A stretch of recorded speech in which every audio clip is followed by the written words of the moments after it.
Mummy, why is your brain so soft?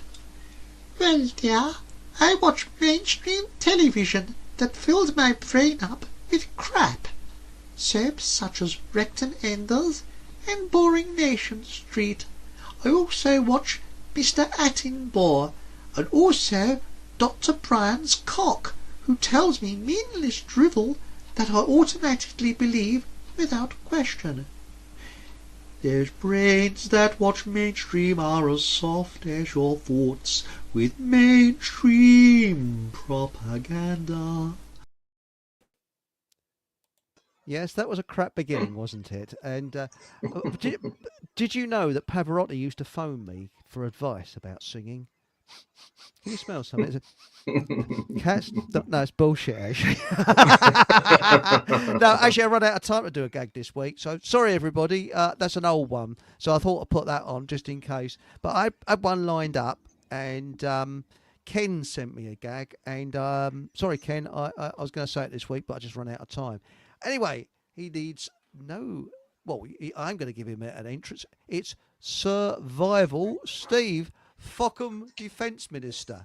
And we were speaking last night where Steve and I wasn't speaking last night, but I was on Rumble with Monica and everything went tits up. But it was so during lockdown, wasn't it great when you walked around without a mask and people were getting out of your way?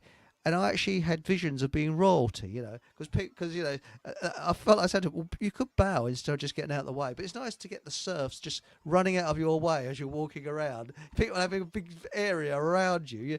You felt quite important, did you feel like that, Steve? You walked around thinking, I'm quite important. People are getting out of my way, For me, the first few weeks were like the zombie apocalypse because people were almost tripping over themselves to walk on the verge or walk into the road and try to avoid the oncoming human who was there without a mask.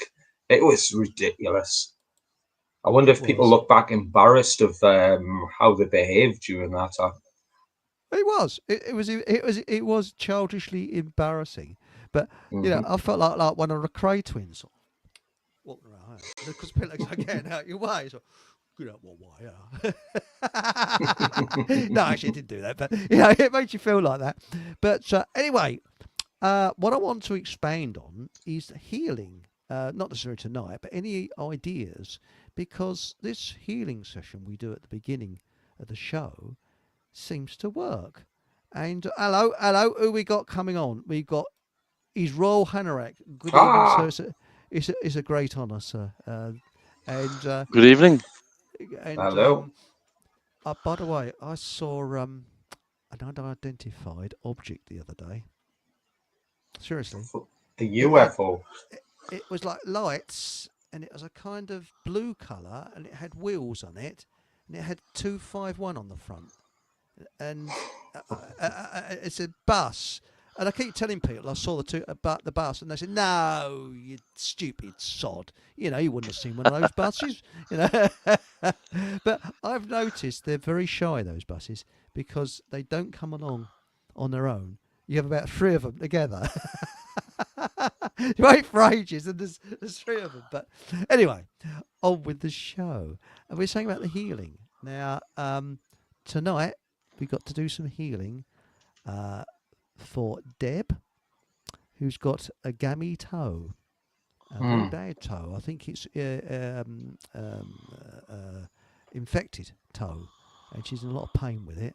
So, Deb, we're going to do some healing for Deb.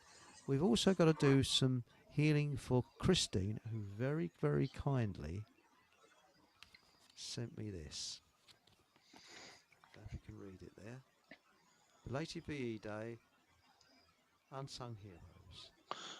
Very good. Handmade card. And your mic is very, very quiet. Oh, hang on a minute. Hang on. I'll turn it up. It seems it does this every bloody week. I don't know what it is. Thanks for telling me. I can't take the full credit. Jojo Gizmo was also messaged. But yeah. After I come off Rumble, the bloody thing turns itself down. I don't know quite why, but it does. So A just poor like to workman say- always blames his tools. I know he does. Yeah. Right. I think this will do. That's Ow. better, isn't it? Whoa! They can hear you. So, They can hear you across the road now. I'm a bit quiet, you know. I'm a little bit quiet then.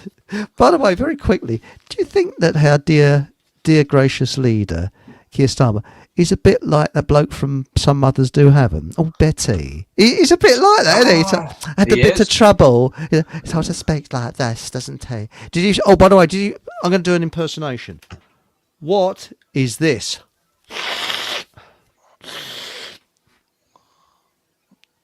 Anybody? So No. it's who is this? Sorry, by the way, this is a pen.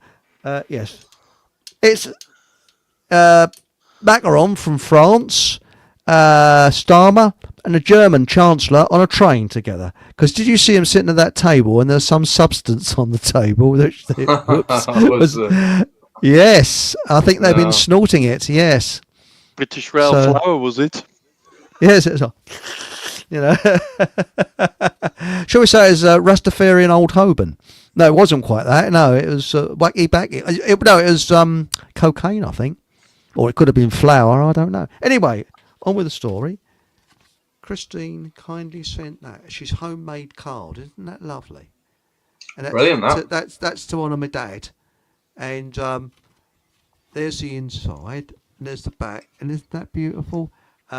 Made by Christine, we'd love it. That came today. Thanks, Christine. Thanks a million. And it really because it's a VE day and that.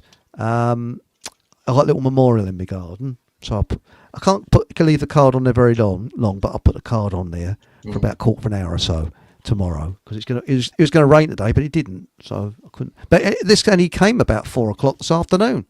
So, I don't know when you posted it, but that's smashing. Anyway, I'm going to do some healing for Christine, for Deb, and someone called Ian and Iris. So we got the, only a few moments. Where is it now? I've lost the bloody thing. Where is it? So let's do our frothy music. Here it comes. And there we are. So, toes Deb. Deb's toe's going to get better. Christine's a bit Tom and Dick, so she's going to feel better. And Ian and Iris are going to be wee, all better. Isn't that lovely? Wee. And then we have a very abrupt stop to the music. It goes, bonk. Because I can't phase it out. But I'm actually, this distant healing between you and I, it seems to be working. Because the two people, Ian and Iris, I haven't told them deliberately that I'm doing this.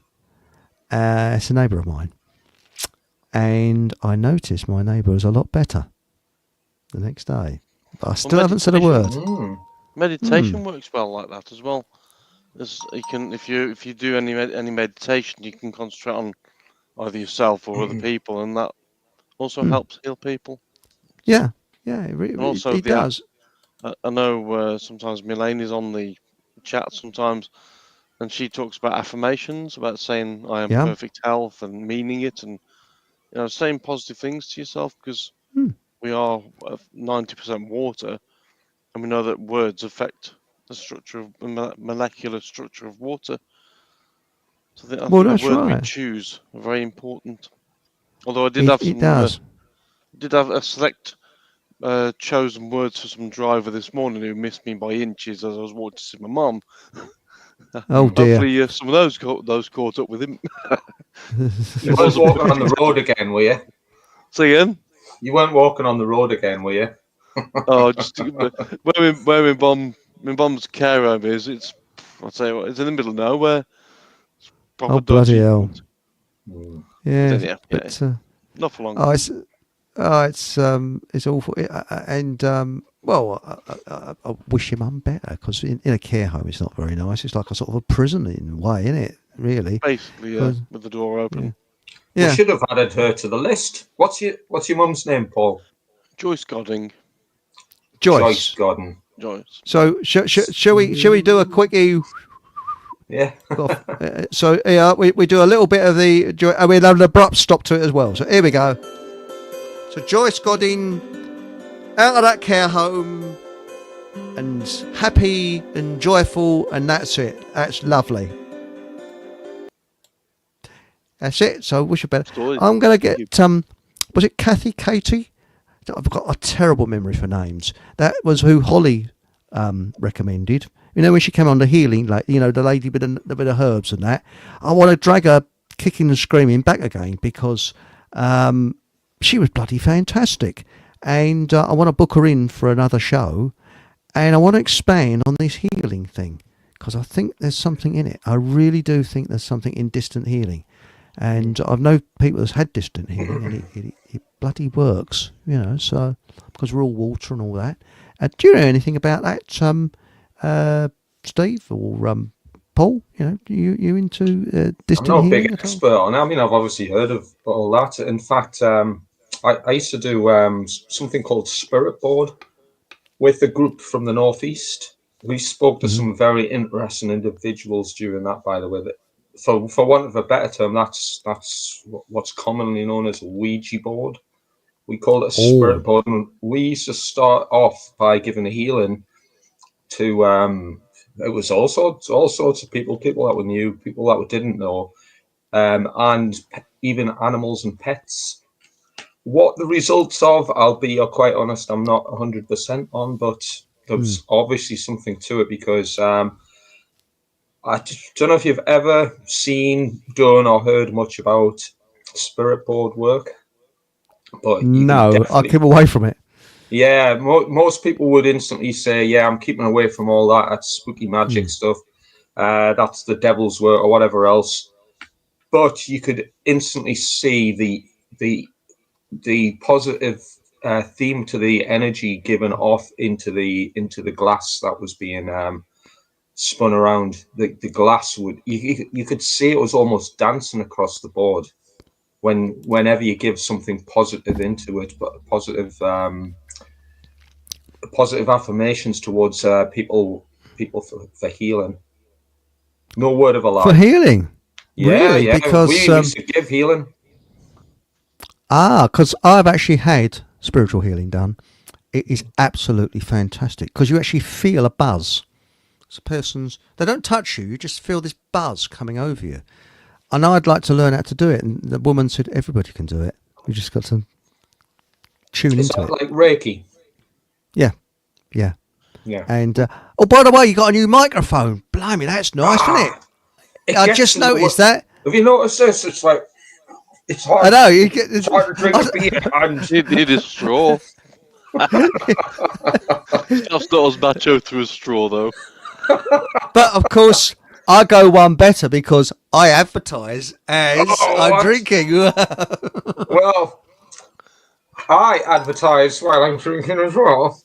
I'm glad to do that. Why not? Actually, is that nice? I haven't tried that. Is it as good as Guinness? It's expensive, so it must be nice.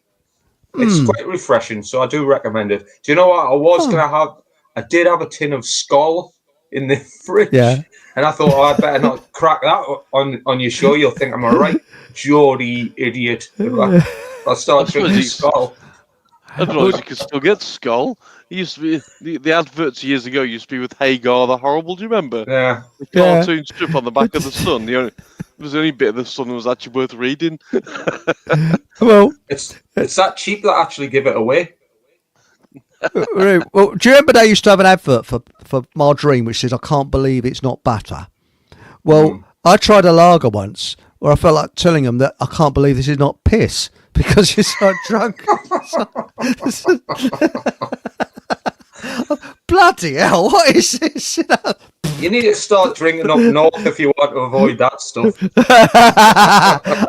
was a Southern Jesse lager. That's what it was. I figured it was. It's just for Southern Jessies, Yeah. No backbone.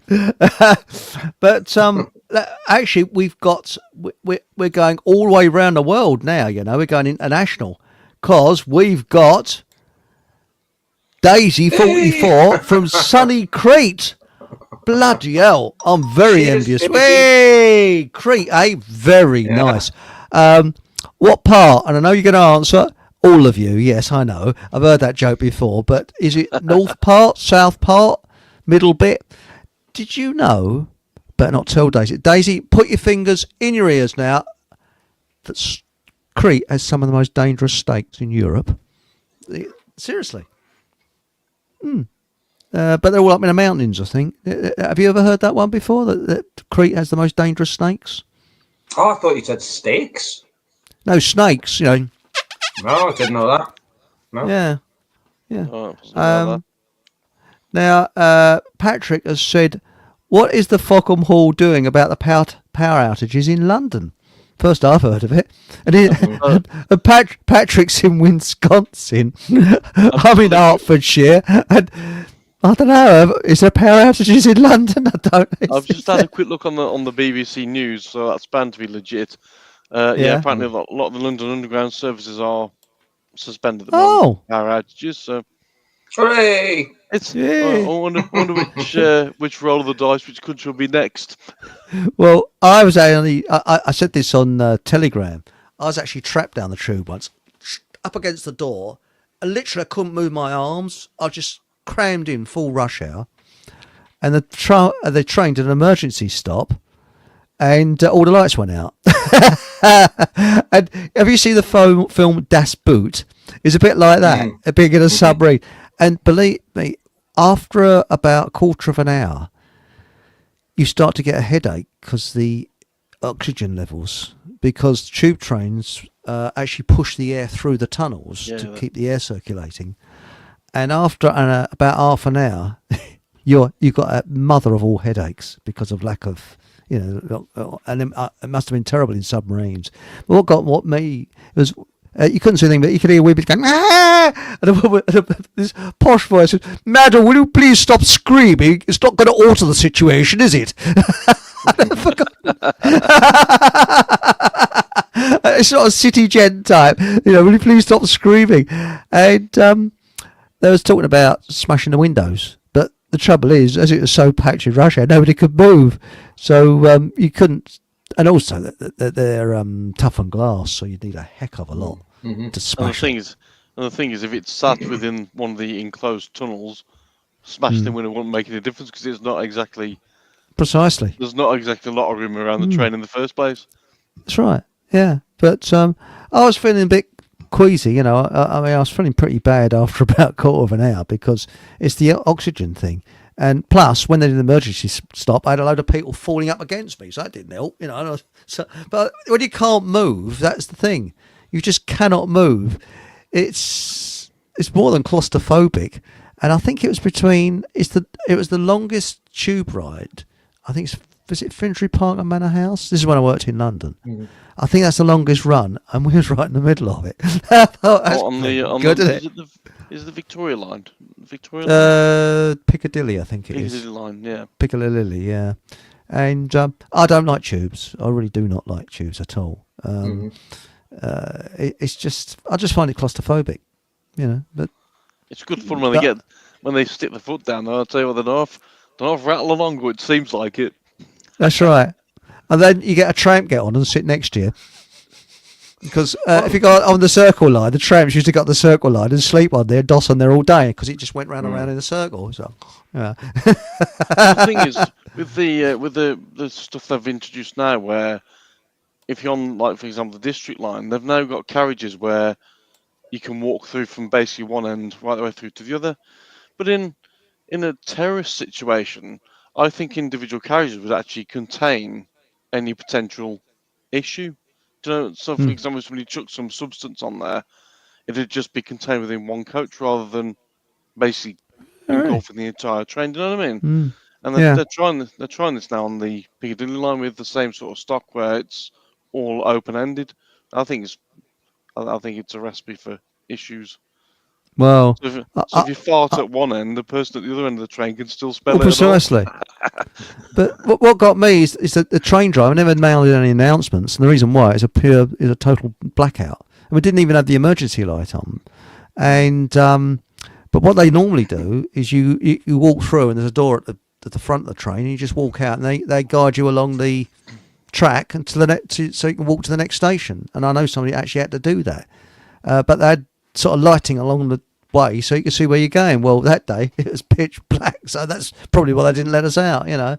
But going into chat, we've got, who's this geezer?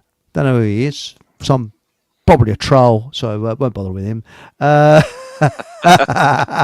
must be with that picture. That's right. And then, hello, Stephen Truthseeker. Now, this is a good one. We're talking about Starmer and Macaroon and the German Chancellor on that train with the old, you know, and this is a classic. Hereditous Get Fucked said, would you know we're riding on the Marrakesh Express, because that's all about it, isn't it? That by, who was that by now? Crosby, Stills and Nash, wasn't it? Marrakesh Express. Was it not Simon and Garfunkel?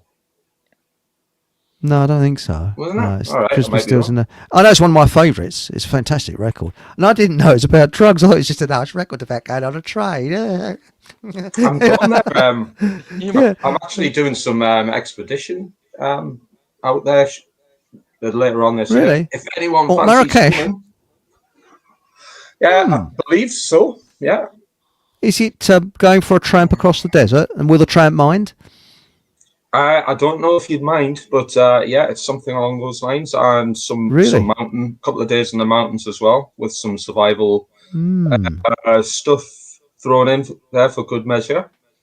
Speaking of survival, if you'd had your get home bag packed while you were on the train during that blackout, you would have been there surviving in style.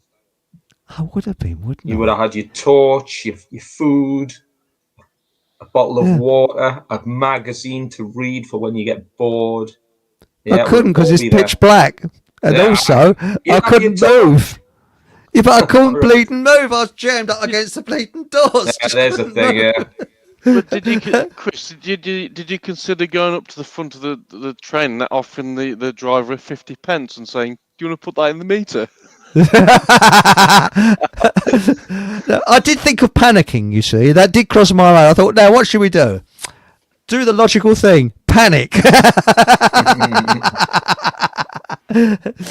Panicking for the public. Always remember that.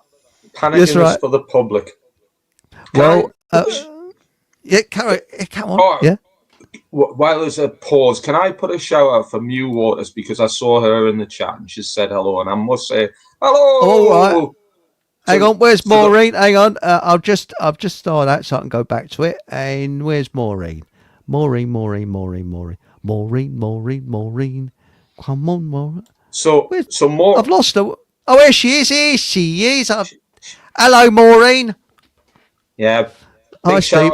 Maureen, she does poetry now. So if anyone's able to check her out on BitChute or Rumble, you know, that's a good idea. But it was Maureen I used to do the spirit board stuff with, and it was really, really a real eye opener. Some of the things we've done there. Could we have a poem in chat, maybe? I'll tell her. If Maureen can put a link to our poems, that would be awesome. Certainly, if you've got the link, I'll shove it on the bottom of the board there. So, or you can tap it in chat, or you can put it in private chat. It doesn't matter. No, I'll put it on have a little banner going along the bottom of the screen. How about that? Cool. So that's it. And nice to see you, Maureen. To see you, nice. Hi, Chris and Steve, and of course we got Paul as well. Hey. So there we are. Now, what's it? This is talking about the three men on a train. Take the real thing, Coca-Cola. It had the real thing in it back in the day. Honest. Yeah, that's true. Right. That's true. Apparently, Coca-Cola these days is only good for cleaning your toilet. Oh, it is, yeah, and getting rust off your car. That's another good thing it's for, apparently. Which makes you wonder why people drink it in the first place. It's good for cleaning carbon off guns. So if anyone's got a GPMG in their shed, that's what you need. Cool. Coke, that's a good idea, isn't it? Now, this thing in Marrakesh. The gas plug. Really? Yeah. Ah. So next time I get an order for some AK-47s, I'll. No, I haven't got any. No, the special branch knocking on the door tomorrow. Yeah, I got rid of mine just before the show. With cans of Coca-Cola. Remember, don't drink and shoot. So, how do you feel being about gun laws in there? I mean, what's your feelings about gun laws? Is it?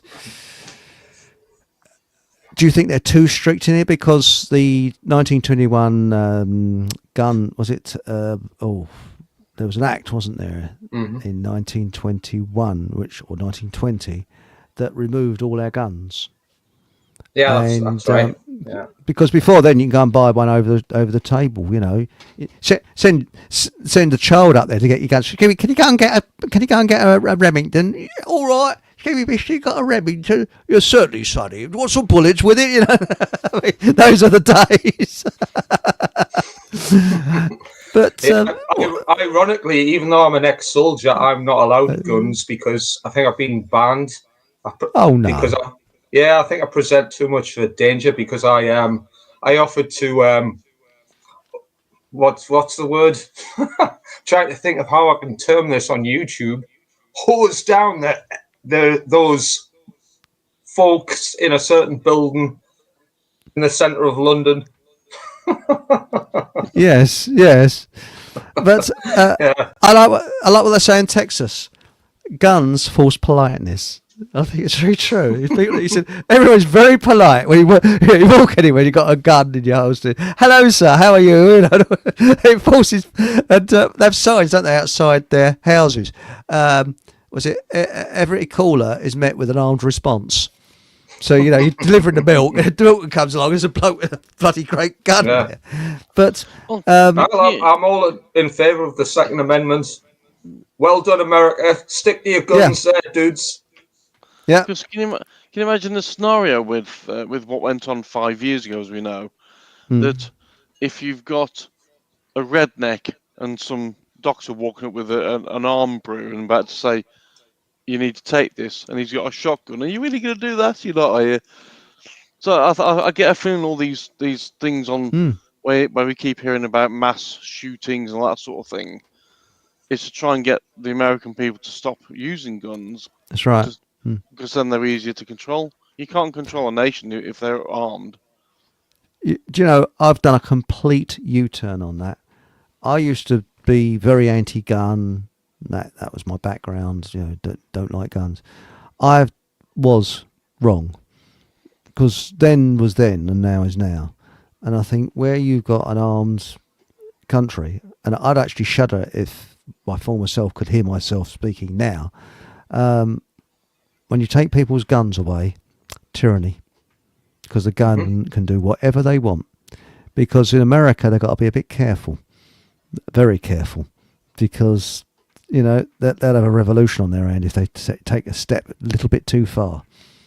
Because, and I mean, you don't give guns to loonies. You don't give, I believe in having strict licensing so that you don't give them to nutcases and bloody mass murderers and things like that. But providing, like they have in Switzerland. Sorry, you're just going to say, Paul? I was just going to say that I suppose the flip side of that is that if how we deem America as being full of gangs and basically a white person shooting a black person or a black person shooting a Mexican person, that sort of thing. I suppose maybe in that respect, to sort of get their status, then maybe that's when it's a problem. If it's just there for your own protection, then yes. But obviously, sometimes it ends up in the hands of the wrong people, and they're used as a status symbol, aren't they? Which I suppose is where it becomes an issue. But the gangs now use guns. I mean, where it used to be, they're all armed. That's why the police are armed. Well, let's not forget the biggest gang in America is the police. They're all armed. I wouldn't trust them as far as I could throw them. Yeah, you're spot on there. Same with that goes out to the military as well. I wouldn't trust them as far as I could throw them, and they're all armed as well. So what's the difference between a police officer, a soldier, and a regular citizen? Absolutely not. They're all human beings. True. The difference lies in the fact that some of these gangs are legitimized through the corrupt laws that are enabled and brought in by corrupt governments. So, you know, I suppose the two different sides of that is that if a police officer shoots someone, they'll get away with it, whereas if a member of the public does it, they go to prison. That's what it seems like a lot of the time. Yeah, I know what you're saying there. I mean, kind of perversely, the UK police are massively held into account. I'm not saying they shouldn't, but they're held massively into account whenever they pull the trigger. So UK police are definitely very well trained, very well disciplined, but I wouldn't trust any of them at all. As far as I'm concerned, again, it's probably going off topic a little bit, but the whole police needs to be disbanded, in my opinion. I agree. The police worldwide should be disbanded, should be a defunct job, because they're just aiding and abetting criminals. And I agree with you. I agree with you. Sorry, Chris. No, please carry on. I'll try and unless the police are prepared to actually go back to what they were originally for, which was just to keep the peace, and that was their sole purpose, rather than being used as a scapegoat to get money in for speeding tickets and all these other government policies, which is not what they don't even work for the government. They work for the Queen or King or whatever. That's who they swear their oath to. So and the King, that's right. Sorry, carry on. No, so even though our king is fake, because we know they're all fake. He's Norman. He's a Norman king. He's not our king. So there's a caveat to what I'm saying. I mean, as far as I'm concerned, the government need to be disbanded. The police, and then of course, all the military branches need to be disbanded. But the caveat to that, of course, is there has to be a very distinct change in the moral attitude of society at large. So there needs to be nationwide education into morality. There needs to be a shift in consciousness, in other words. And without a moral society, there will always be the need or the necessity, or certainly the implementation of all of these, what could be classed as violent gangs, such as the police, the military, and any other entity that assists with their or assists or enables their sort of acts and legality. But there needs to be a change in consciousness. Yes, which is possible. I've said this many times. I used to be a soldier. I used to be a loyal, dedicated, patriotic, an order follower, subservient to the needs of the country, prepared to lay down my life, or prepared to kill for the intent and will of the king, the queen, the government. But now I look back at that and I just think, well, God, Steve, what were you on? You Dumbo. Because my consciousness has changed as a result of, let's just say, education into matters. I mean, I quantify that as occult matters, but occult just means hidden information usually based on a spiritual or esoteric framework. But with that understanding, you gain wisdom, and the wisdom certainly enabled me to have a completely different change in my understanding and outlook. Anyone can do that. I'm a thick Geordie. No, wow, no! Don't put yourself down, Steve. Well, I'm not putting myself down, but what I'm saying is, I'm just an average Joe from the northeast. Not particular. I didn't go to university or anything. Anyone can. So, in other words, anyone can better themselves, better their moral outlook, better their moral understanding, as I have done. But you get into the. Sorry, Paul. After you. So just remember the words that you use potentially affect you. So if you're saying things like that, you think you're not.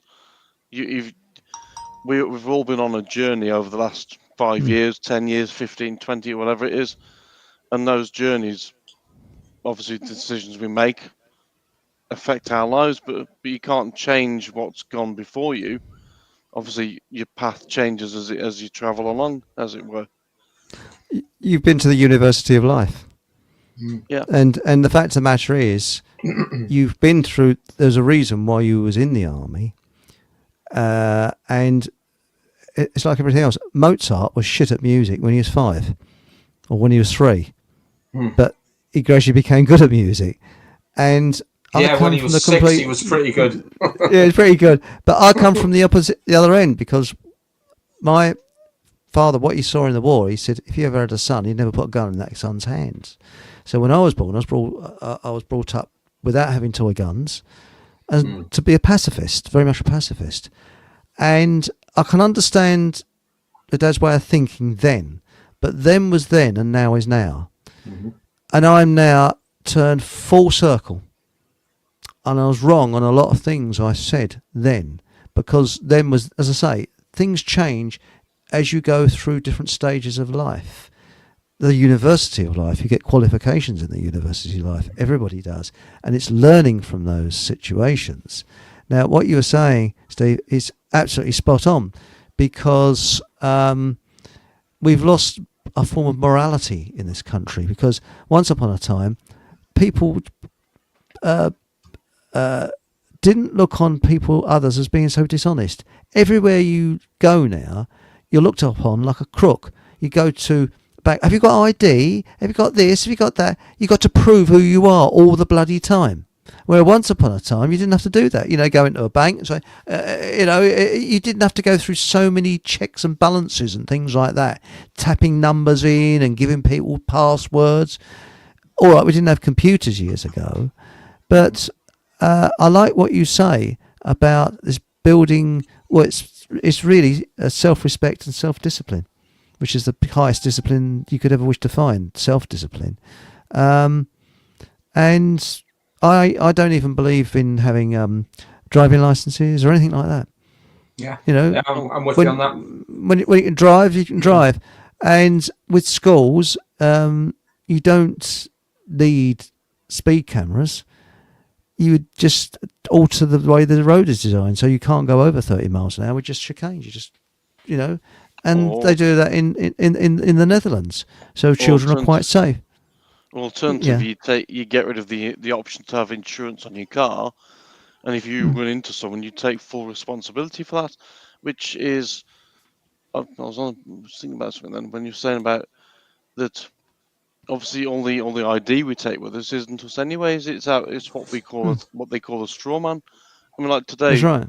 the reason why I had to go to see my mom was because she needed a new phone or a new SIM card for her phone, and even just to do that, they need your driving license, your bank account, and other forms of ID. None of this relates to me or my mom. It's the Mr., Mrs., or Miss.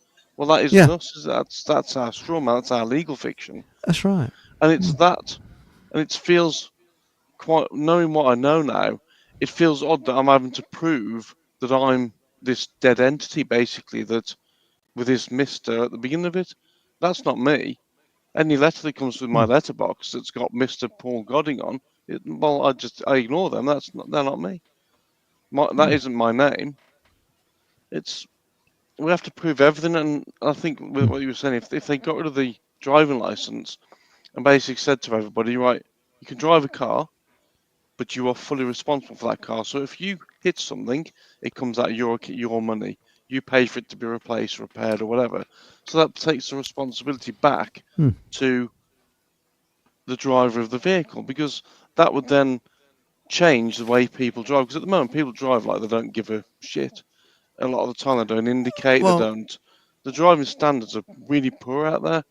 But I think if that approach was changed and they said that you are now responsible for you set foot in that car, that lorry, that bus, whatever it is, you are responsible for it. If you hit someone, that you are responsible. Because like some of the things in the highway code don't make sense. So if you're at a roundabout and somebody's coming around and they don't indicate, and you pull out and they hit you, that's your fault for pulling out. But if that car was indicating, you wouldn't have pulled out in the first place. And I think a lot of the way it works is wrong. It doesn't work in a logical way. Do you know what I mean? Well, New Zealand, I know what you mean. New Zealand's got a good idea. I'm not sure if they do it in Australia, but I know they do it in New Zealand. And that is, you get into a car, whether you're legal to drive it or not, you are covered by insurance. It's government insurance. So you are covered, but it's third party. That's all it is, third party. So it doesn't cover the car or anything else like that. So if people take out insurance for their cars, but, if I went over there and just got in a car and drove along, I'd be covered by insurance. If I knocked someone down, that person would get some form of compensation. And of course, if I went to court, then you'd have they'd pile it on, etc., etc., etc. That's one idea. But the trouble is that once you get the government involved, it becomes a nanny state. That's the big problem. And look what we've got now. Everything's going. They'll make money out of it because they're criminals. That's it. They'll scam it.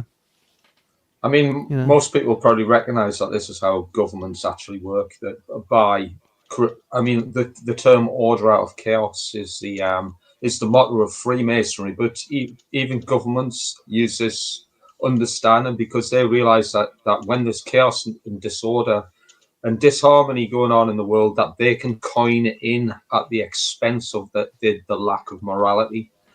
They have to enable laws and litigation and legislation to combat the effects of a lowered stance in morality. This, in esoteric forms, is known as the force of involution, so the opposite of evolution, where a society would evolve, such as evolving consciousness. We are in a force of involution, so consciousness, morality is in a state of decline. And this is where the force of attraction, the law of attraction actually works, because human behavior is directly related to the functioning and the governance of the universe. It's known as the in the Hermetic principles, it's known as above, so below. It's the law of correspondence, the relationship between the microcosm, i.e. the human psyche, and the macrocosm, which is the universe in it as a whole. This law, all the examples you've given before about licensure and having to show passports or driving licenses in order to get function some sort of response at a shop or whatever. This is all a result of the force of involution. Society is in a decline because of its behaviors. Improve upon those behaviors, then, to coin an expression based in natural law, the expression is, when morality declines, freedom declines. When morality increases, freedom increases. So we are in a nanny state, and it's a nanny state brought not just solely due to human behavior, because some of it has been manipulated massively by things like governments and secret societies who have assisted in the decline of society for their expense. When behavior when behavior increases, our freedom will increase. That's the only thing. You can have all the guns in the world, and I'm not against gun ownership, but guns in the issue. It's behavior. Behavior needs to improve. Yes, you're spot on. And also, when you look at the way the government has flooded drugs into, somebody took a film, you see it on YouTube, I think it's Los Angeles, something like that, and there's a street that's notorious for it, and there's people all walking around like zombies, absolutely pissed out their brains on drugs, and of course they've got to steal to pay for the drugs, and it's just it's like a dog chasing its tail. It's pitiful to see it. But Daisy's come up with something interesting here. She said, UK is so big brother. It is. Greece have little money, but have morals, values, respect. No smart meters, less crime, no speed cameras. Ooh. Can be on your phone on a motorbike with flip-flops. That's the sort of place I like. Well, and I got a story about Greece. Very little theft. Men are men and stand up for what is right. That's right. And my cousin, my late cousin rather, he met an Italian girl whose father was a oil magnate. So he married into riches. And they moved to Greece. And they moved because this was in the 1950s, early 60s. And he told me, he said, when he first went to Greece, he said, the police didn't have to do anything. If a girl got raped, there'd be a body floating down the river the next day. The families knew who it was. Mm-hmm. And he said, and everybody kept along the straight and narrow, very polite. Nobody stole anything because they knew. And it's a bit like when I was a kid where I lived. It was like a community because there was a couple of dustmen, blokes walking around the streets. Remember them with the wheeled trolley, but dustbins when they used to pick up litter? And they're walking around and they made sure that the kids safely got to school and came home. And if you played up, you were shit scared that they were going to tell your parents. You didn't play up. Yeah. Because they were the eyes and the ears of the community. They were looking round. They very polite, very nice people. And, in the winter, they make sure that the pavement was swept and it had sand down and people didn't slip arse over tit on the ice and things like that. But that was what it was like, and that's what it should be. You sort of think, well, I better not speed there because it's going to show me up if I'm caught, sort of being a naughty boy. So you don't. And I did hear that in Poland, when the Berlin Wall came down, now, if there's anybody who was in Poland at the time, they can correct me, but I did hear that, and this is second-hand information, so, that they didn't have government as such, and people behaved, and it was, for 2 years, they didn't have a government, and it was one of the best times to live in Poland. Mm-hmm. It was fantastic. People could open businesses, it's whoopee, As crazy as it might sound, the more authority you've got over a society, the more violent that society becomes, and the less morally capable that society becomes. It's, I mean, some people might think this sounds a bit lunacy, but what actually happens is the more authority and more oppression you've got over an authority, the more control you have over it, the less free will and the less free thinking, the less capable of free thought, and the less conscious that a society becomes. This is all proven. This is what order out of chaos actually is. It's to order out of chaos is about initiating what's known as moral relativism upon society, because that condition means the society become less capable of exercising conscience.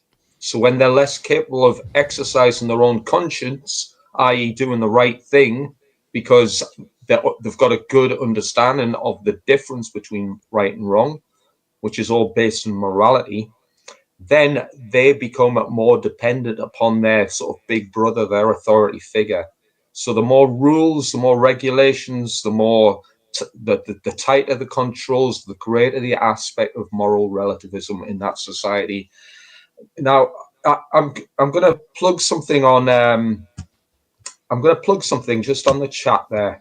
It's a book, and it's called The Most Dangerous Superstition by Larkin Rose. And I highly recommend that. Pretty much every presentation I do, I recommend this book, simply because some of the concepts of, hey, if you say about, it's crazy Steve saying, get rid of the government, get rid of the police, get rid of the military. Well, the answers are in there. Answers to why and how this is in that book. So I would urge anybody who wants to know more about how we can create betterment for society in the future to read this book. to view the works and to come up to understand the reasons behind all of this, because it is, and this is kind of the stuff that's being kept hidden from us. You're echoing my thoughts, because quite honestly, it is loony what's going on at the moment. It's getting more and more loony as we go along. But we're ruled by health and safety, aren't we? For one thing. Oh, Christ. So you can't. It's a completely different world abroad. But you can't. You're not allowed to think for yourself. I think I've said it before here that I used to work for a stationery company a few years ago, quite a few years ago, and I had to go down to the warehouse to do some photography, just for I have some bits and pieces for a catalogue. And they said, "Oh, you need to put a hard hat on and a fluorescent jacket." And I just said to myself, "Well, if that pallet of paper up on that stand there falls off and hits me on the head, is the hard hat going to make any difference?" And they said, "No." Well, what's the point in bloody wearing it then? And this warehouse was lit by daylight. So if somebody on a forklift truck can't see me in broad daylight, I'm not sure the high-vis jacket's going to make any difference. Now, as you know, I've been across to the Czech Republic quite a lot, and over there is no health and safety. So, for example, if I want to cross the railway line and I get hit by a train, that's my fault for being there, which is the correct approach, rather than here, where if you try and cross, for example, there's a massive yard in Nottinghamshire called Towton, and some scrote went and broke through the fence, ran across the track and got hit by a train, killed, and then his family sued the train company because they hadn't done quite enough to stop him getting onto the tracks. But if he wants to get on there, he'll get on there. And as far as I'm concerned, that's a good shot by the train for getting him in the first place, because he shouldn't have been there in the first place. He must have known he shouldn't be there. And yet, well, yeah. But we have this suing culture in this country where it's somebody else's fault rather than people taking responsibility and saying, something. Yeah, he shouldn't have gone through there. You're right. Tough luck, he got hit. I tell you something that shocked me, how something has hit on my subconscious. I mentioned this on another show. I sometimes drive down to Aldi, park in the car park. If I've got a lot of shopping to get a lot of shopping, shove it in the back of the car and drive home, you see. Well, I didn't have much to get, and I was running out of bananas, because I go through bananas like they're going out of fashion, being sort of a bit like a monkey. So I thought, well, it's a lovely bloody day. I'll cycle down to Aldi's, you see, and it's about, how many miles is it? About 4 miles. So anyway, I was cycling along, got to Aldi, chained my bike up at Aldi's, and then went to the sign, which is the sign that says that, how long you've got to park for. And I thought, hang on a minute, I've got a push bike. Why am I looking at the sign, how long you've got to park for? Because it hasn't, I can stay there as long as I want, because it's a push bike. And it shocked me how that's gone on to my subconscious, isn't it? I naturally look for that sign. And I was really angry with myself. I thought, what the bloody hell's the matter with me? People must have thought it was a bit weird, chatting my bike up, then going looking around at the parking sign. But again, ultimately, I suppose we're being dictated to what we can and can't do, aren't we? So if you go in your car, you can only park there for 3 hours. That's basically the same as what we get when we're at school. And you're told what you can and can't do, rather than two fingers to it and saying, "Well, I'm parking here all day. See you later." Now, can I just quickly mention on that before I forget, Eric, because I was in a car park yesterday, driving back from I was down near London. I deliberately stayed over 2 hours just to get a nice letter off them. So cheers, guys. Well, actually, in this car park, I saw a very old, was it K-Reg? Was it 1972? It was one of these motorised caravans. The old type. And I wanted to be shopping, walked back, and it was still there over the 2 hours. So I suppose I don't give a shit either. But somebody's mentioned something here. Now, I was talking to Nathan about this, similar to what we're talking about now, and he said, well, I won't quote his words, but it was on the grounds that we couldn't, people are so brainwashed, it would take several generations to work towards what we're talking about. and JFC 007. Is it 007? I've served all. I think that's over the world. Mm-hmm. When the law breaks down and you let the locals deal with things, overflow of law, things of law and disorder, you are inviting corruption, gangs, intimidation. You cannot let locals be law. That's a brilliant point. I was hoping to expand on that. Can you hear me all right, by the way? Yeah, I can hear you. Yeah, very all right, fine. Brilliant. Brilliant point. I mean, I've also served all over the world. What we're seeing now is no different to what I'm presuming it's what the guy's saying there. What we've got now is corruption, gangs, and intimidation, and that's done through our own government, through our own police forces, and you could even say to a smaller extent at this present junction in time through the armed forces. This is no different. So you're saying if we get rid of all of these criminal gangs who are offering intimidation, threats, violence, and corruption to their public, and also trying other things which are quantifiable war crimes, crimes against humanity, etc., etc. I don't need to elaborate upon that. And not only that, they're also doing things to the environment, which is criminally insane. Tell me one group on Earth, one gang on Earth, a criminal gang on Earth that can match what the government are doing in terms of the horrific and heinous acts of terror, violence, and harm in any capacity, because any of these major terrorist gangs in the world will not even come close to what the British government are enabling upon or acting upon its own population at this present time. I would, if I can also say, I understand the point of view there, but we have got a 21st century police force, many of which are armed with, the top of the range equipment and training. And bearing in mind, I've trained and worked with some of these teams. They're very good, very, very good. 21st century counter-terrorist police, etc., and armed police with the 21st century criminal laws. And look at the state of them. They're criminals. They are enabling, aiding and abetting the most heinous criminal gang in the world, which is the government. So all I would say is, show me one group that can match them in any way, shape or form. I think also it's all according what type of culture you're dealing with.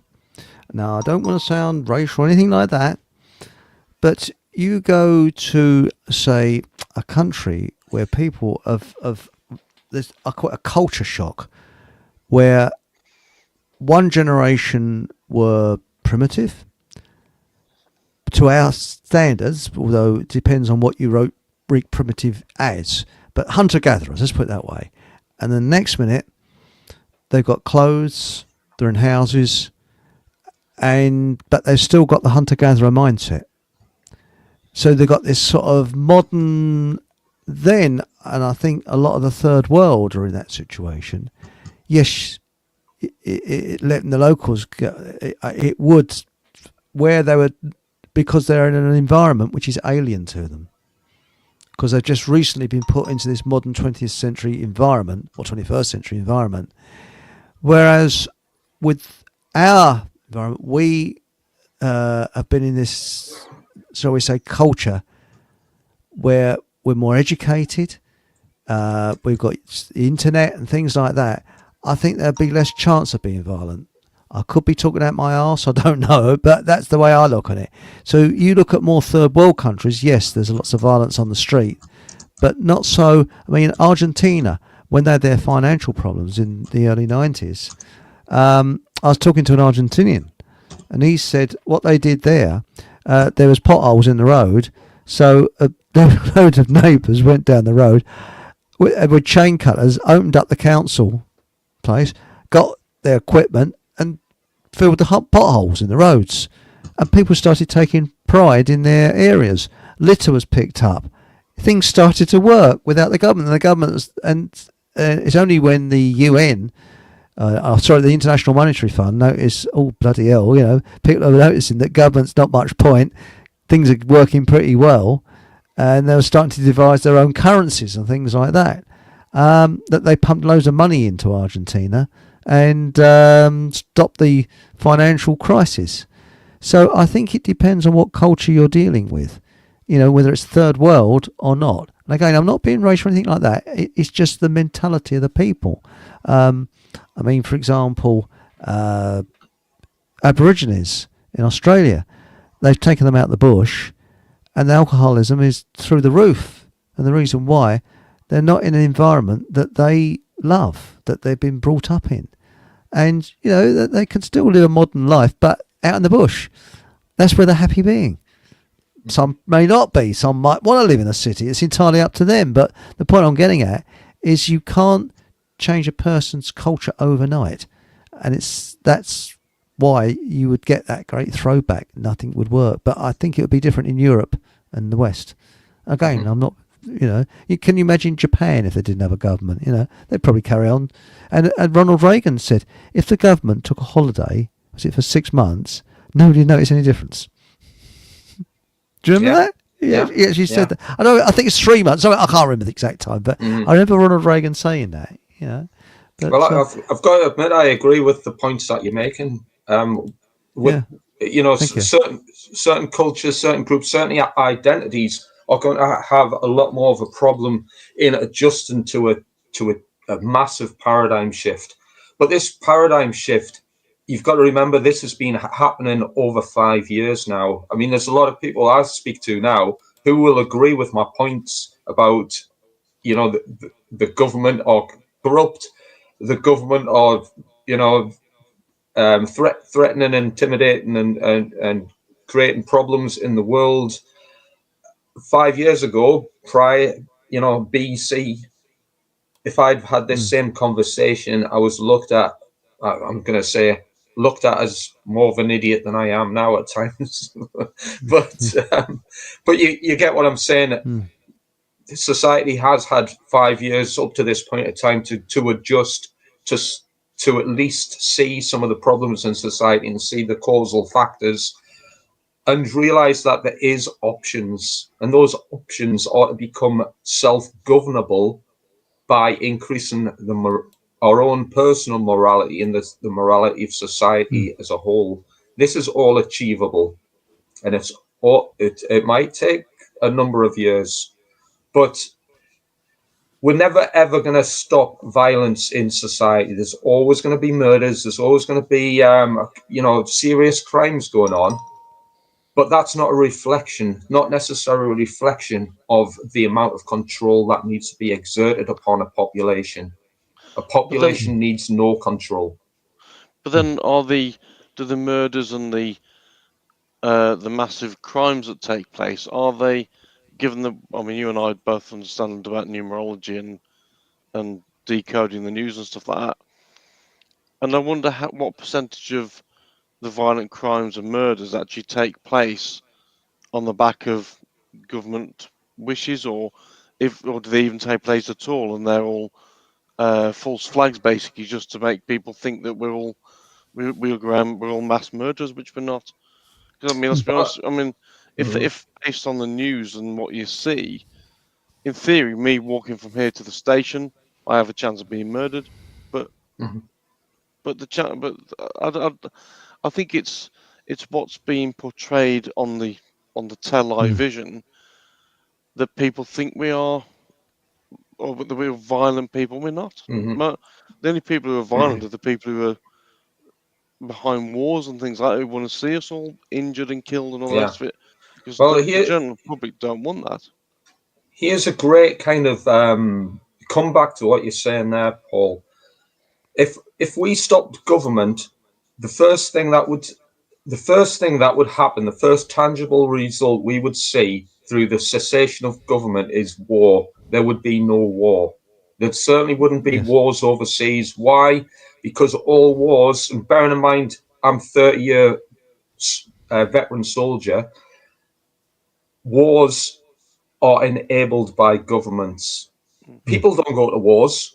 Armies go to war on the back of government policy. So, and I mean, there was an argument recently that I was privy to about, well, we need to have the army, for example, in order to protect the nation. Well, in 30 years, I've never once protected the nation. I've protected foreign policy on behalf of the nation, which has usually involved some third world country. That's it. I've never once done any soldiering in the UK to defend the United States. The United Kingdom. I've only ever defended the United Kingdom's foreign policy, which is usually regarding capitalizing and exploiting resources in one way, shape, or another. Well, that's a really good point. And the thing is, if other nations hated us that much, for example, we wouldn't go on holiday to these places, would we? I mean, I've been over to France and Germany and the Czech Republic and all sorts, and I've spoken to people over there, and they love us, and they're no different than you and I or anybody else. All they want is to live their life in peace, free, and not be dictated to. And at the end of the day, like I said, it's not the general public who ever want to go to war. It's the people in power who get their money from every death, and it's basically war is there so they can make a fortune out of it ultimately, and bring in laws and like with 9/11. 9/11 was there, and that wasn't a war, but 9/11 was there so they could start restricting our movements through airports and bring in even more inhumane ways of searching. You have to go through an X-ray and pat it down in case you've got some fluids on board you. It's bonkers. Just completely. That's what these things are all about. So they can infringe on our rights, and that's the force of involution. Yeah. And demoralise you. Let's face it, it's humiliating and demoralising, and it's destroying your self-respect. Standing there in your socks with a see-through bag showing everything, and ladies, especially ladies, have got personal items which they have to show. It's just not nice. It's not good. But I like what Daisy 44 said here. Been chatting to locals here in Crete for the last 3 years. And elderly are looked after by the family. Yes, the Greeks are very much like that. Not shoved in care homes at a fortune a month. Family values. Yes, spot on. That's the good thing about Greece. They have got good family values. But I think you've got a book in you, Steve. And a book like Smedley Butler. Because Smedley Butler was fantastic. What was it called now? War is a Racket. War is a Racket. Yeah, I mean, Major, wasn't he? A major, I think. Was he a major? Oh, he was. No, he was higher than that. He was like a brigadier general or something. Proper higher. I mean, he'd served all over the world in a variety of campaigns. A lot more than I have, I might add. You know, the guy had a lot more experience in everything than I did. But he reached the end of his career realizing that, exactly as it says on the tin, war is a racket. I mean, I would completely mirror that man's opinion. War is a complete racket. I mean, 30 years I've been I've been in, believe it or not, I've actually been probably a bit of a badge collector in some respects, because I've also been in the Air Force and the Navy as well.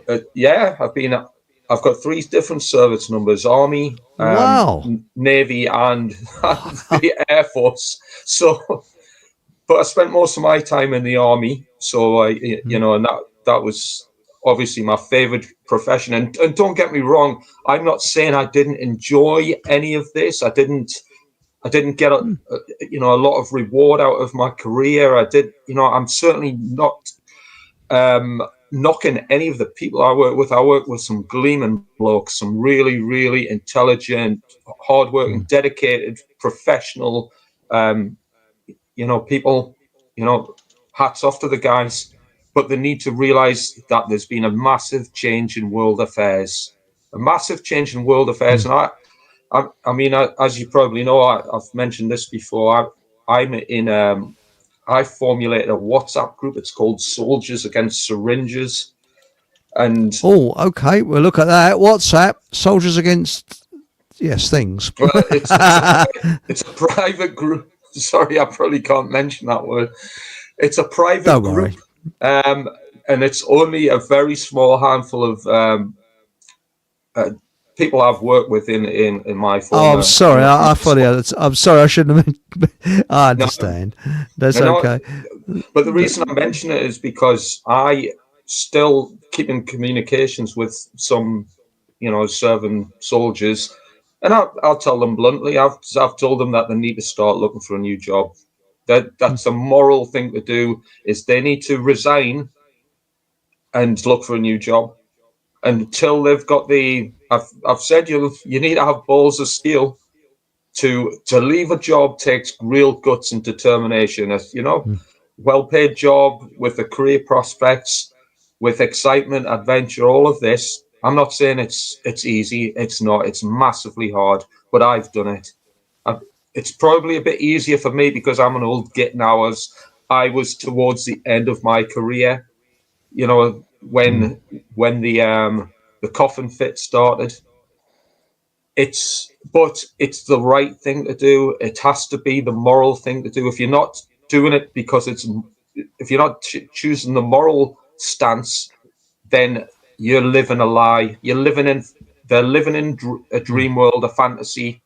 They need to stop clinging on to the false hopes. The government are completely broken. The institutions that serve them are broken along with them.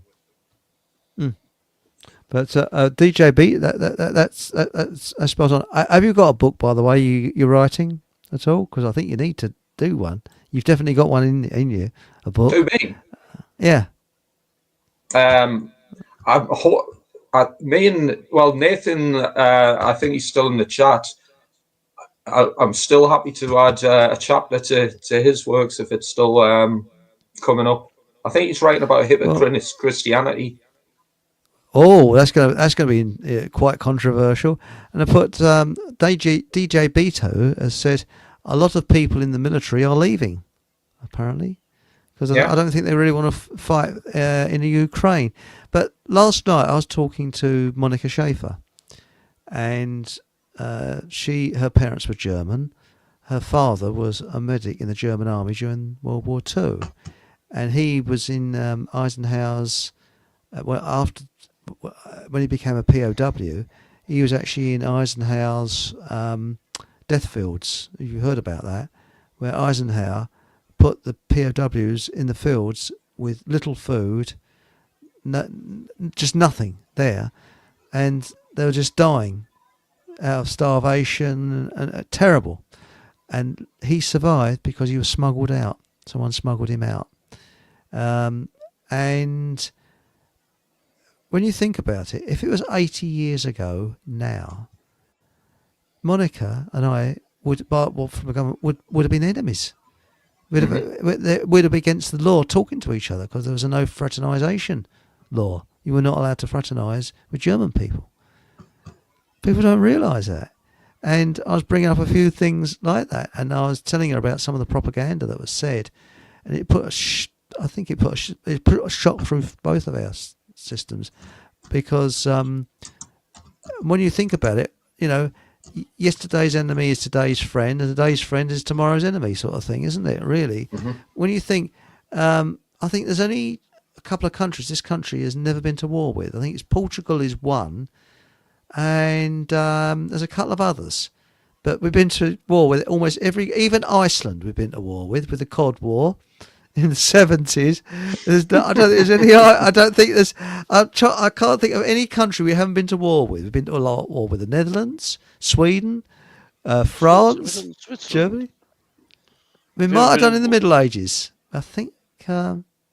Here's another interesting statistic. I mean, it might have changed recently, but certainly during my time of service, there was the only time that the British Army had never been to war with somebody during its existence was something like 1968, I believe. Really? It's something like that. Yeah, that was only 1 year. But let's face it, Steve. Us men, who has never wanted to do a what is it that from that film? Does it Dirty Harry? Go ahead, punk. Make my day. I think that Clint Eastwood film says it all. Go ahead, punk. Make my day. What a brilliant line. It is, yeah. But now we got here. Now Nathan, who's this geezer? Oh, Nathan Lucis. Seems like yes, please, Steve. 2 book projects ongoing. Would love your input on both of them. Yeah. Yes. I hope everyone's bought his first book, by the way, because that is quality. Do you know what? Even though I've had input onto that book, so I've got a bit of a vested interest in it. That is, Take Away is one of the best timely books that could be read at the moment regarding the understanding of the climate, and the way forward out of this tyrannical empire that's been built around us. This goes into natural law, objective morality, exercise and conscience, and all the psychological conditions that are hampering man's ability to see out or to see solutions to the environment we're in. Trust me, this isn't a military solution. This isn't a lawful solution. It's not a legal solution. This is a spiritual solution. The world is in a spiritual crisis. We have a spiritual crisis which needs a spiritual solution. That can only be addressed by understanding how the human psyche works and how the universe is affected by it. The microcosm, macrocosm relationship, natural law. That is the key, the very key to the fabric of our future. That's interesting. Now we got here. That's fascinating. You're right. You're spot on. Aunt Sally. Hello, Aunt Sally. By the way, your tomatoes still in the greenhouse. Grown out of toilet rolls, so I'd wash your hands after using them. You plant them. Now, when do you want me to bring them into Miles? I might be along to Miles this week sometime, either Wednesday or Thursday. Sorry, Tuesday. I can't go there Thursday. He's shut. So it might be. Yeah, I might take my car this time if I've got a lot of stuff to take. I recently met an answer. He says I recently met an ex-Brit soldier in the south of France about your age, Sir Survival Steve. I like that name, Survival Steve. Brilliant that is. We had a private chat. We had a private chat, and although he had a history of substance abuse, he was so knowledgeable about everything. Yes. One thing the army does teach you, though, is self-discipline, isn't it? Because you've got to be self-disciplined, you know. And have you noticed, the other one is boxers. Boxers are the most placid people you could meet. You look at Cliff Eubank. He's a very placid man, isn't he? Who's the other one? Hello, Harry. Can't think of his name now. Frank Bruno. He's quite Frank Bruno. Thanks, Paul. He really is placid because they're self-disciplined. They have to be self-disciplined. Who was Harry? Muhammad Ali. Muhammad Ali. Who was Harry? Who was Frank Bruno? What, Harry? Who was Harry? I was intrigued. I don't know. Do you know, I used to box for the army, Eric. Really? I was quite good. Yeah, I was quite a good boxer in my time. I always came second.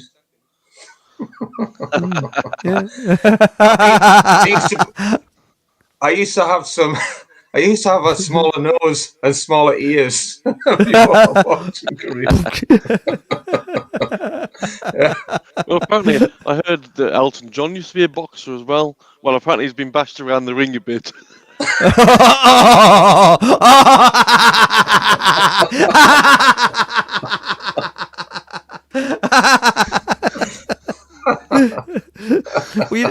You know he's having his house done up. The front of his house is being done up. And he's only allowing selected tradesmen up his back passage of his house. Have they gotten a knock on the back door 3 times? Yeah. Anyway, I'm glad to see Aunt Sally's not in the bath. Actually, I'm surprised to see Aunt Sally's not in the bath. She's usually in the bath. Why are you not in the bath, right, Aunt Sally?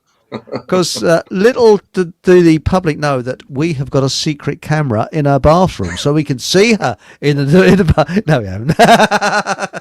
No, says Chris, they're doing it with money in this time. Wakey, wakey.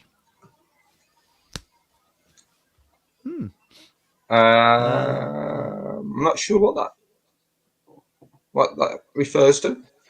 No, I'm not sure. Yeah. Shout out, do you know what? Can I put a shout out for Hachi?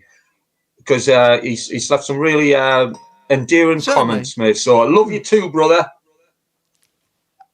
Ah, yes.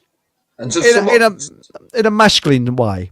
Of course, yeah. There's some great comments in the chat, by the way. I know not everything's getting read out, and we're not referring to everything, but there is some great points in the chat. Yes, there is.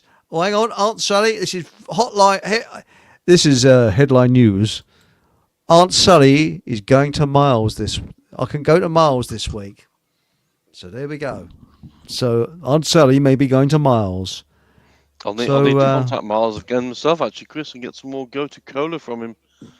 It's a bit of a shortage of Coca-Cola. It sounds like Coca-Cola, but it's Coca-Cola. Yeah. And I found out from, was it Holly or somebody, or Katie, one of the two, that Coca-Cola is from the Pansy family. So, so there we go.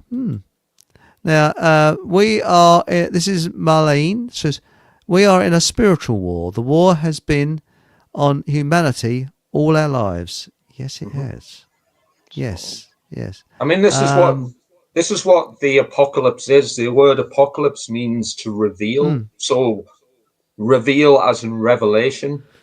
Here's an interesting number. Paul will hopefully back me up here. There's 22 books in Revelation, the end of the world. But it's not the end of the world. It's the revealing of information that will bring about the rebirth to the new world. Not the new world order. The world, the world of higher enlightenment, higher consciousness, once we get rid of all the things that are dragging us down. But there's also 22 letters in the Hebrew alphabet, which is the original language of God, you could say. There's 22 bones in the human skull, which is the thing that protects the Ark of the Covenant, which contains 2 tablets, the right and the left hemispheres, which, when balanced, reveal the laws of God as the commandments. Because when we exercise consciousness with an understanding of morality, we are able to know instinctively, in our minds and our hearts, the divine laws of God, which is to do no harm to others, but also to protect ourselves from harm. Yeah. You can summarize that in the yin and yang symbol of sort of the Eastern mysticism. This essentially is the balance between doing no harm to others and taking no shit. So do no harm, take no shit. That needs to be our mantra in life. If you can do that, it's really simple. It's all we need to do. Which I guess that was our approach years ago before we had the police come into power. I guess we used to work under common law or natural law, where people would be tried by their own community, I suppose, for if they did something they shouldn't be doing. But people are nice. I mean, I often see on YouTube when I eat breakfast snack, there's a girl that goes on a motorcycle all around the world. And she's been in Middle Eastern countries. What's that place at war? It's next to Saudi Arabia, Aden, that area. because not all that country is at war. Part of it isn't. Mm-hmm. And everywhere she goes, in Saudi and places like that, people are giving her food. And she went to Iraq, Iran, and when they say giving her food, she goes up to one of these street traders, and she's asked what she wants. She offers to pay, and they say, "Oh no, you can have this." Very giving, very kind people. And I actually think that people are really good sports throughout the world. They really are. They're very nice people. It's only the minority that make things bad. And there'll always have to be a minority that make things bad. But generally, people are caring and they're nice. And it doesn't really matter where you go, really. The average person I'm talking about, it's just these bastards in power as the problem. Now, can I quickly add to what you've just said there? People are nice. I mean, I would definitely say that with my experience in my army profession. I mean, I've been to some crazy places. I've been to Africa and Asia, and you could essentially say third world countries where there's some real problems going on. And I've worked with people and dealt with people on both sides of whatever argument that happens to be taking place. People are people. So some of the people hounded in the press as being the worst scum on earth, well, actually, in reality, they're no different to you and I. They're just regular blokes with families and wants and needs and desires and aspirations for the future, just like we have. This, of course, they all get a bad press when it comes to what's reported in the news, and I'm not trying to put love and light into a situation when it doesn't need it. All of these situations of trouble in the world need to dissipate, and things need to be done about it. But generally, people are nice, as you say. Well, there's a story I relayed I said sort of last night. Near the end of the war, there was pitched battles between the Allies and the German lines and the Axis lines, and there were some areas where the Allies were being pushed back, and there was a village where there's a battle, and they'd actually put the bodies ready for burial, sort of piled up. It's quite a pitched battle, and I think it was the Allies were pushed back, and there's an elderly lady. She noticed this pile of bodies a hand move, and it was a British Tommy, and this kid was only 17, and he was still alive, and she got him out of the pile, took her to her house, and they had very little food, and she saved his life. And his mother, after the war, every year sent food and that, because Germany was having it tough after the war, and until the lady died, the chap who she saved would make sure he'd go over to see her and make sure she was financially okay, because if it wasn't for her, he wouldn't be alive. And it was an elderly German lady, and I think she'd lost her husband and her son. She had nobody. Now, you don't hear of kindness like that. You don't hear of those sort of kindnesses, and there's lots of situations similar to that. People are generally, as I say, they're okay. They're fine. I mean, you think when we was at war with China, well, almost at war, with the Korean War. Now, who would ever think that in 70 years' time, after the Korean War, people would be going to working in China, and most of our stuff is Chinese. It's amazing. I mean, I'm old enough to remember the Vietnam War. You can actually live in Vietnam now. You can go there on holiday. It's sort of well, I won't say democratic. It's pretty free there. But at the time, people thought, "Oh, Vietnam," But as I say, France were the traditional enemies. That's right, because history is written by the victors of wars, and that's why French history books have got so many blank pages. Sorry, I always say that one. Now, Aunt Sally, sorry, I said that loads of times. Aunt Sally said this soldier was living there, this is in France, making ends meet, doing odd jobs. I said, I guess they, and his eyes lit up and said, you know what they've done to us? And we had a great conversation. I bet you did, yes. Now, Aunt Sally said, the bath is my favourite place to keep warm in the winter. Laugh out loud. Not cold anymore, hence I happily stink. You haven't, oh, you've got that experience to come, yes. I might go on my bike to Miles, you see. And, right.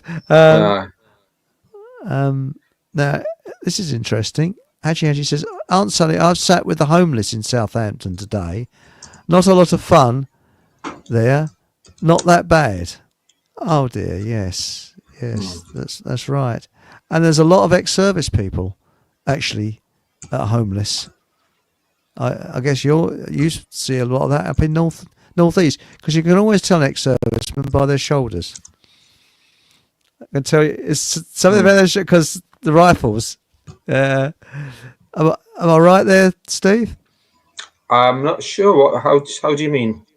Well, my dad had square shoulders because they had to, because you had the rifle on your shoulders and you had to keep your shoulders up and fold shoulders back. So you always got this sort of like broad shoulders. Yeah. Because you can always tell an ex-serviceman. Yeah. Not necessarily. Okay. Although nowadays they're on computers, a lot of them, aren't they? Things like that. I'll be honest. It's quite a different generation now. You know, it's kind of I mean, we all know what the youth of today is like, and to be honest, I'm not saying the average soldier is kind of runs in partnership with that kind of outlook, but there's certainly a lot less beer drinking in the naffy and a lot less socializing, hijinks and stuff that used to happen in kind of for sure. They still do square bashing. They still do the square bashing. You know, left, right, right. Yeah. People are still getting brainwashed and stuff. Yeah, of course, that's still going on. Can I just say, I know I probably paint the military in a dim light. You know, I've got the greatest respect for certainly the lads I work with, the regiment I served with. Massive respect there. You know, that'll never ever diminish. I've got respect for all of those who have fought in wars in the past, but what I won't have respect for is ignorance.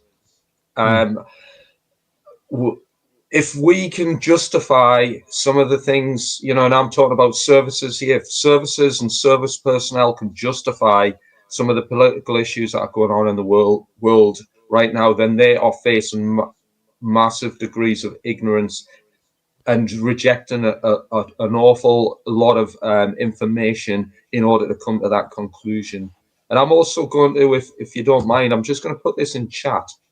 Sure. I'm going to give a shout out to a guy called Ben Griffin, who's a former SAS soldier. He came out quite a number of years back as a peace activist, realizing that his actions and what was going on in Iraq in particular constituted as unlawful, you could say. I would, encourage people to read his testimony. It runs in partnership with, or certainly of a similar nature to that of Smedley Butler, was a racket. So Ben Griffin, please, have a look at that man's perspective.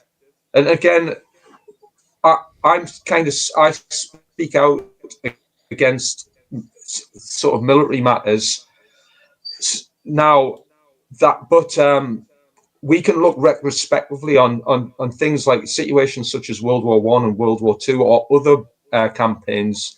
But we have got access to more information now. And when you've got access to information, you make a more informed understanding on that. Back in the day, let's just say, your father's era, there was less, they didn't have the internet. They only had propaganda in the newspapers. There was an awful lot of sort of a political fervor from the from the understanding of the climate of that generation, of that day, for people to serve it and become patriotic, given the information that they had. We've got a lot more information nowadays, and we can't just reject it just because we want to maintain a myth of patriotism in our modern society. We need to reject that in order to evolve. Remember, we're in the force of involution. This involution can only be corrected by following the information that we've got to hand. And if we've got information that is counterintuitive to what's being forced our way by the propaganda outlets, such as the media and the government, then really we need to have, we need to start acting on the information. We need to evolve. Do you think though, Steve? And I'm not probing, not digging. You need to answer this question. That I mean, you've obviously been in life and death situations. That does something to you. That must do something to you. That makes you think in a respect life more in many ways. I mean, as I say, some of the action that you've been in, it must have been life and death sometimes. Did you ever sort of, did you, when you had a close brush with death, you think, wow, you start to reflect on things. Did you find that? Yeah, without a doubt. Do you know what? One of my mates was killed this time a few years back in a faraway land. It was actually this month. In fact, it's in a few days' time. It's the anniversary. Yeah, a sound bloke. And this is why I speak out. I'm speaking out with the greatest of respect for people who are, comrades of mine. I've lost a few mates in warfare, and it's what the hardest thing is going to funeral services and seeing their kids of the fallen. That's horrible, to the point where, as the hardest thing I think about that is looking a child in the eye, realizing that his father's no longer there. It's the most painful thing, and it really must be. At the time I was patriotic and duty bound, etc., but realizing in later years that this is all bogus. These young men needn't have suffered or died, or for what they thought was the right thing. I'm not dishonoring their memories at all by speaking out. I'm respecting them. I'm respecting them. I'm respecting their families, and respecting the families of future generations who don't need to go through this process of servitude to a corrupt group of evil-minded people who have got selfish desires, serving their own interests, and force-feeding propaganda to young men, to get them to sign up and serve. Must be awful, because the thing is, I mean, I think the Victorians got it near enough right, and that is, because we're in Ireland, we had a bloody huge navy and a small army, and they got it right. Because what do you need a big army for? If you're just defending an island, you need a massive bloody great navy, which we had. Yeah. Another one to bear in mind, you could, if you had to take a survey of the general population, I'm sure that if you ask them who is our likely enemy, an enemy threat to the UK as a nation, I'd imagine most people would say at this moment that Russia would present as a threat. So Russia and America are on the same international space station. They all have G20 meetings with each other. If anyone thinks this is a legitimate threat, then they've got a real lot of waking up to do. This, Russia is the bear, the bogeyman that's force-fed through propaganda to keep this sentiment of nationality intact. We need to have an enemy, whether real or make-believe, in order to justify the expense of our defence. That's right. Well, I've said many times that if you watch any American-based films, if it's an action film, the baddie is always Russian, the goodie is always an American with a gun, and it's the same thing over and over again. But I mean, I suppose the Czech Republic, as I've said, that was part of the Eastern Bloc, as it were. But the people are lovely, and yeah, it is. Do you know Russians are lovely people. They're lovely. Oh, yeah. Everywhere, people are nice. Well, here's another thing to bear in mind. I mean, let's just say Russia did, for whatever reason, they invaded and they conquered the United Kingdom. Are we going to become more communist or less communist? I really don't. They're not communists. I mean, when you see life in Russia, have you seen some of the Brits that have moved to Russia? Their houses are like something out of Los Angeles, detached, acres of land, and it costs pennies compared with here. Their council tax, I think, something like £200 a year, and they get their bin emptied and their roads swept. It's just, but the grass is always greener on the other side of the fence, and you're only hearing a person's perspective. There is a lot of poverty in Russia. It's not nowhere is perfect. So that person is Ben Griffin, and Aunt Sally. Do you already come on the show? If you know him, do you already come? You know who? Ben Griffin? Yeah, I don't know. I actually think he stopped doing like peace stuff. As far as I know, I'm really not sure. Be good, you two together, you know. But I was going to say, I can always tell, this is Aunt Sally, an ex-serviceman, usually by their posture. Same here. They just don't seem to let their posture go and never get hunchbacks or slopey shoulders. Yes, that's right. Yes. And freedom's just another word.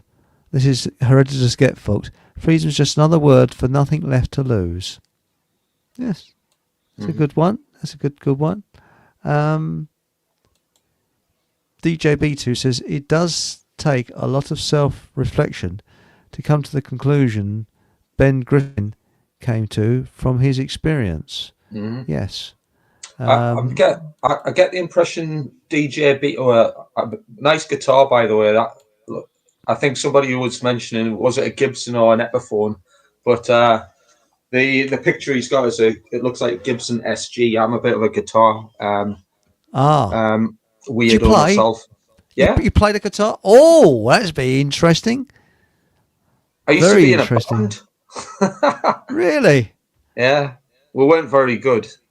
What was it? Bass guitar? What sort of guitar do you have? I played electric guitar. Oh, but, very nice. Yeah, we weren't very good. Well, actually, I was awesome. But I was going to say the comment he's made, DJ Beto. Much respect to DJ himself. I get the impression he was an ex-serviceman from some of the comments he's made.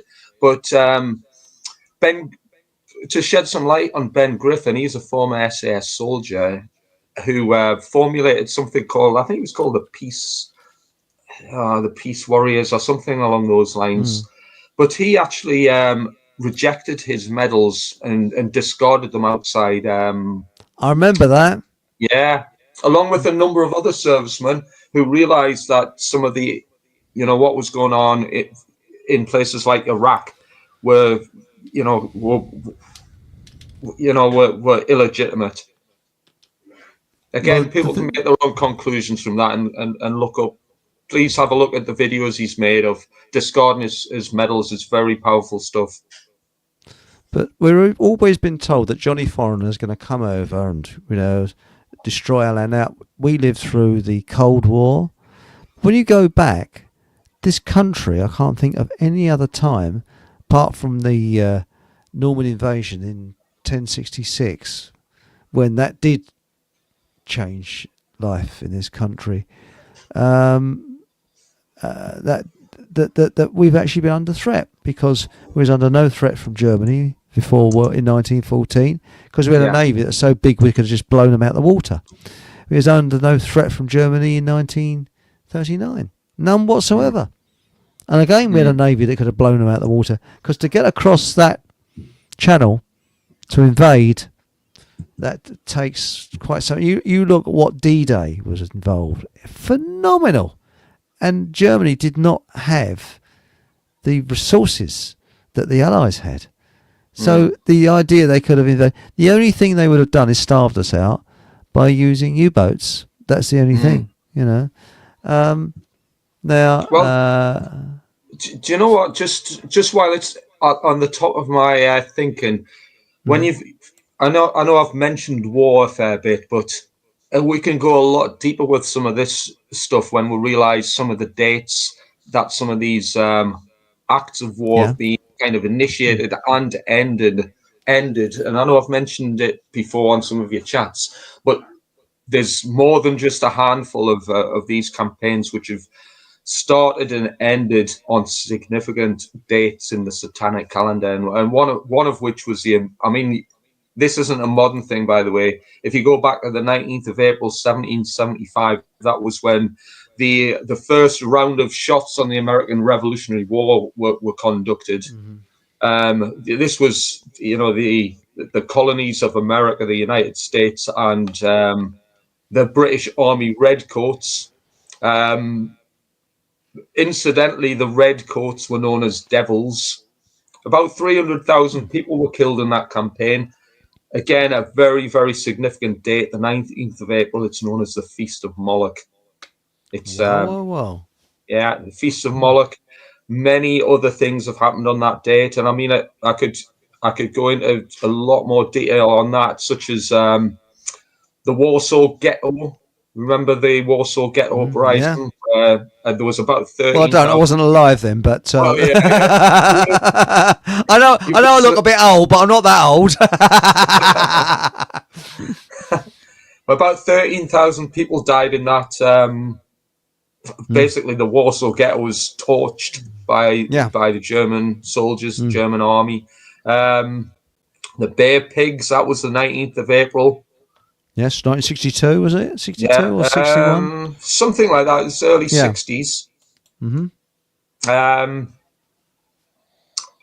The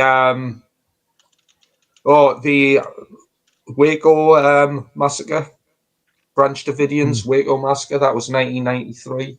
19th of April, the Oklahoma City bombing. The Columbine was actually the 20th of April, so danger close. The Pope was elected on the 19th of April. So what I would also do, this is Pope Benedict, or whatever he's called, the 16th or something, Ratzinger. If I said that right, Ratzinger. He was elected on the 19th of April. That's, to me, my ears prick up when I hear things happening on that date. Very significant 19th date. of April. Yeah. So if you have a look at Time magazine, you'll see him and several others. This is Ratzinger I'm talking about. I remember Ratzinger. He's still alive, isn't he? He resigned. He's an ex-pope. Is he one that resigned? He's an ex-pope, but he was elected on the 19th of April. And Time magazine, as they frequently do, they quite often depict world leaders and prominent individuals with devil horns coming out their heads. So again, you'd have to see the images to kind of understand or appreciate how that works. But the founder of Time magazine, incidentally, was a gentleman called Henry Luce, who was a media magnate and billionaire or very rich individual. But he was also a member of Skull and Bones Lodge number 322, which I'm sure you've heard of. So this is where a lot of, Time magazine's massively influential on the world stage. And just so happens the founding father of that was a member of Skull and Bones. His lodge name, incidentally, was Baal. Baal is the Babylonian lord of the underworld. So amazing how it all sort of all ties in, doesn't it? The whole thing ties in. Yeah. quite Nothing's amazing. done by accident. Nothing's ever That's done by right. accident. We had, Pope Francis. Sorry, slightly still on numerology. Pope Francis' death. His full name, Jorge Mario Bergoglio, equals 111, and he died on the 111th day of the year, which turns out to be Queen Elizabeth's birthday. And I found something out when I was at work on Friday because I was having a little play around with the numerology. And you know that Pope Francis was actually Pope for 12 years, 1 month, 1 week, 1 day, 12, and Wow. then 111. Yeah. Well, And, by the and, way, I did you still, really? and I still get people saying numerology doesn't work. It How many does. how many 111s do you want before it proves? Like Val Yeah. Kilmer, for example.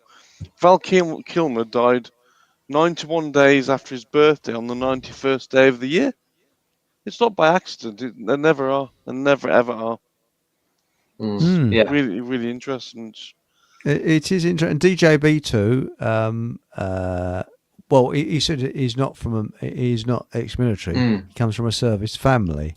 But did you know that Fogham elected a pope?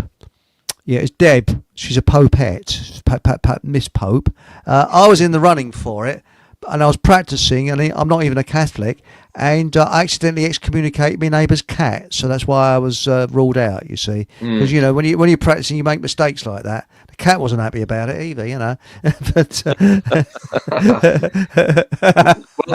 well, look at. Speaking of popes, Pope Francis died on the 21st of April. I mean, that is the feast of Moloch.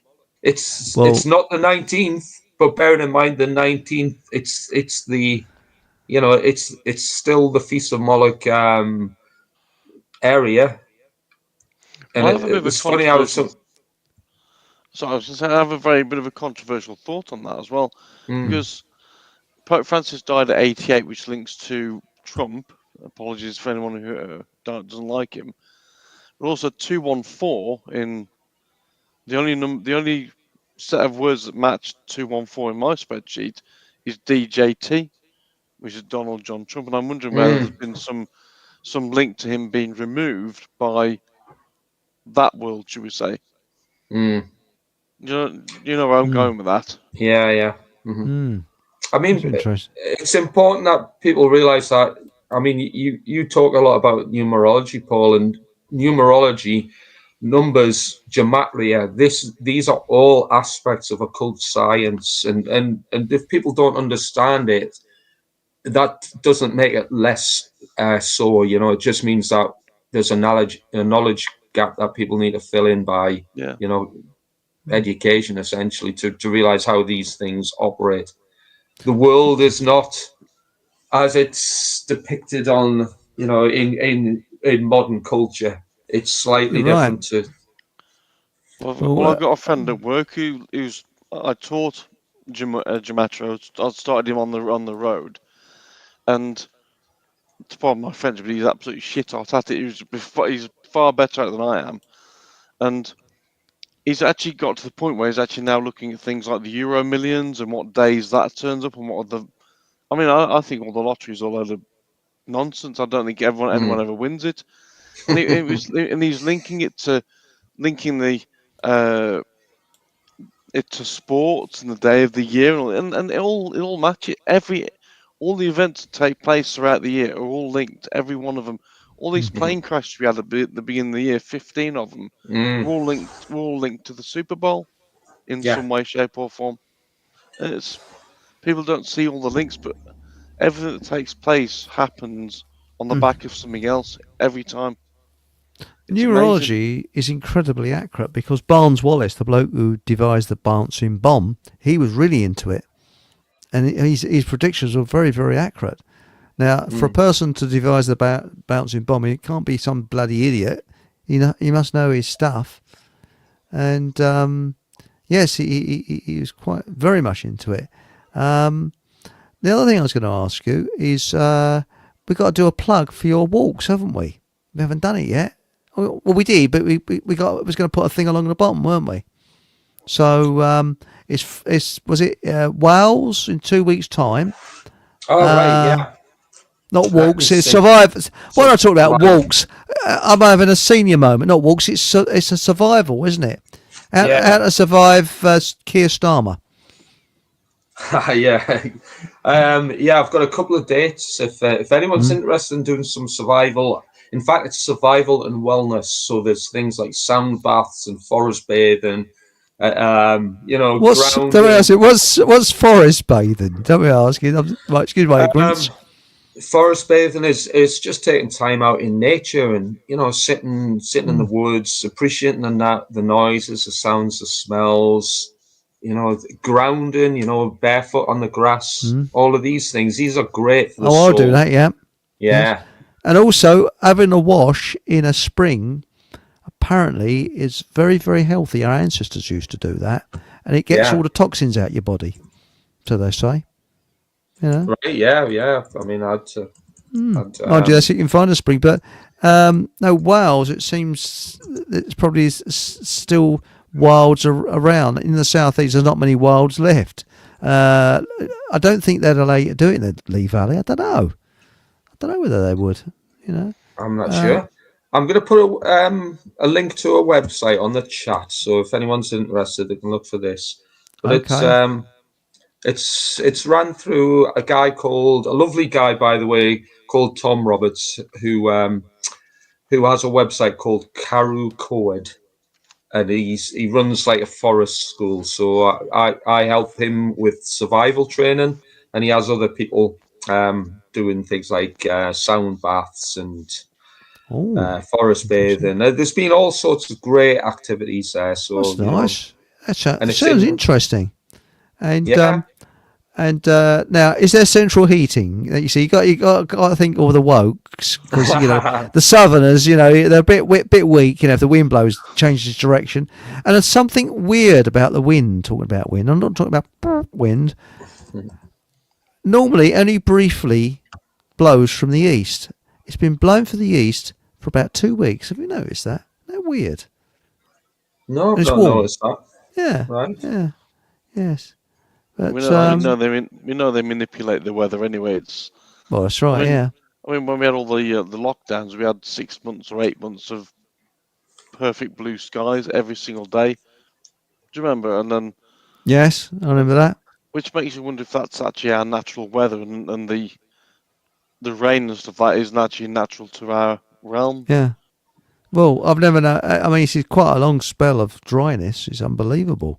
Now, Daisy 44 said 66.6 million being spent on geoengineering for climate change. Just a coincidence, eh? Well, can I elaborate on that coincidence, because I'm going to have to look this up, because I want to get this right. The name of the I know what you're going to say. Right, you've seen this. Yes. The name of the am I allowed to say chemical trails? Yeah, why not? Chemtrails. The chemtrail experiment is called the stratospheric aerosol transport and nucleation. So, if anyone is, they're loads of aerosols, aren't they? Yeah, but if anyone's able to see what that acronym is that's the right term. The acronym of that term is Satan. A version of Santa. Yeah. Stratospheric aerosol transport and nucleation. This up. This has been since 2023. This came out. This project. And DJ B2 was just saying, was it? They have been. He reckons they've been spraying since 1996. But then there was that RAF experiment in the 50s, wasn't it? Which actually swamped a Devon town with rain. What was that one? And what they came clean on that. It was an RAF weather experiment. 52, 53. If it's the one I think, there was one in one part of Devon where they flooded it, and there was actually a Masonic museum there, which they were trying to get some of the bits back out of this museum. So they used flooding to basically destroy this museum. It's also a witchcraft museum there now. Seriously. How ironic. Yes. Yeah.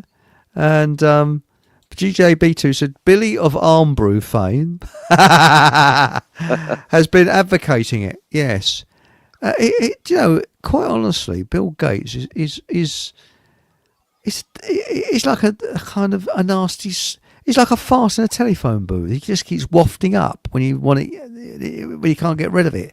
He's a nasty piece of work, and he'll live to 100. That bloke. He's just pure evil. But is it me, or does his wife look like a bloke? Sorry. Or his ex-wife? She probably is. They're all inverts, aren't they? I mean, yes. Look at Obama's other half, Big Mike. I mean, that's more butch than a lot of the bouncers you see around these days. I mean, yeah. Well, they're all inverts. We know. I mean, the Satan himself is an invert, isn't he? So that they follow that pattern. I think a lot of our celebrities are the opposites of what we think they are. Oh, crumbs, yes. A bloke I can't stand though is Cliff Richard or Harry Webb. Hi, it's so squeaky clean. Nothing can touch me because I'm squeaky clean. I'm a Christian. How old is he now? Hi. He must be about 350 years old, isn't he? Bloody hell. My sister, I was a bit depressed once when I was younger. And, I don't get on with my sister. And she loves Cliff Richard. And she said, why don't you go to a Cliff Richard concert? That'd clear you. That'd cheer you up. And I said, I'd rather have a bloody teeth extracted with that anesthetic. So, hi, all these forced people. And what's this now? Hachi says, one of the worst experiences I've had is looking a lovely young lady in the eyes, and she tells me her father has abused her. Couldn't make it up. Oh, that's sad. That's very, very sad. And DJB2 has said, the World Economic Forum, Common Purpose, and the infiltration of the institutions with corrupt totalitarian arseholes is the biggest threat. Yes. Yeah. And didn't JFK wasn't that in one of his speeches about the infiltration of everything? When you think about it, everything is infiltrated, isn't it? You've got things like the news, the people who do the news. I mean, how can somebody talk about, I don't know, death and all this sort of stuff and not have a conscience or show any emotion? They never do they? All these, like Fiona Bruce and all Peter. Well, see, Fiona Bruce is probably a bloke. There's a clues in the second name, isn't it? I am, but what gets me, they look so sincere, don't they? What about that bloke that was the newsreader that was dumped for having child porn and all that crap? And he looked so sincere, didn't he? But he was over the top with sincerity. That's the trouble. It's sort of, it was part of the BBC. Look at that statue outside. Gill's statue of paedophilia, isn't it? It's full of on the application form, are you a pedo? Yes. Well, welcome aboard. Yeah. Pedos are us. Pedos are us. Sorry. You're going to say, Steve? Oh, yeah. Would it surprise you to learn that the gematria value for BBC or the number equation for it is 223? Well. BBC 223 322. Yeah. The satanic season of sacrifice. Oh yeah. And getting high in Portland Down, yes. And I can't see the link, Steve. No, nor can I. Don't worry, he hasn't done it yet. I don't think so.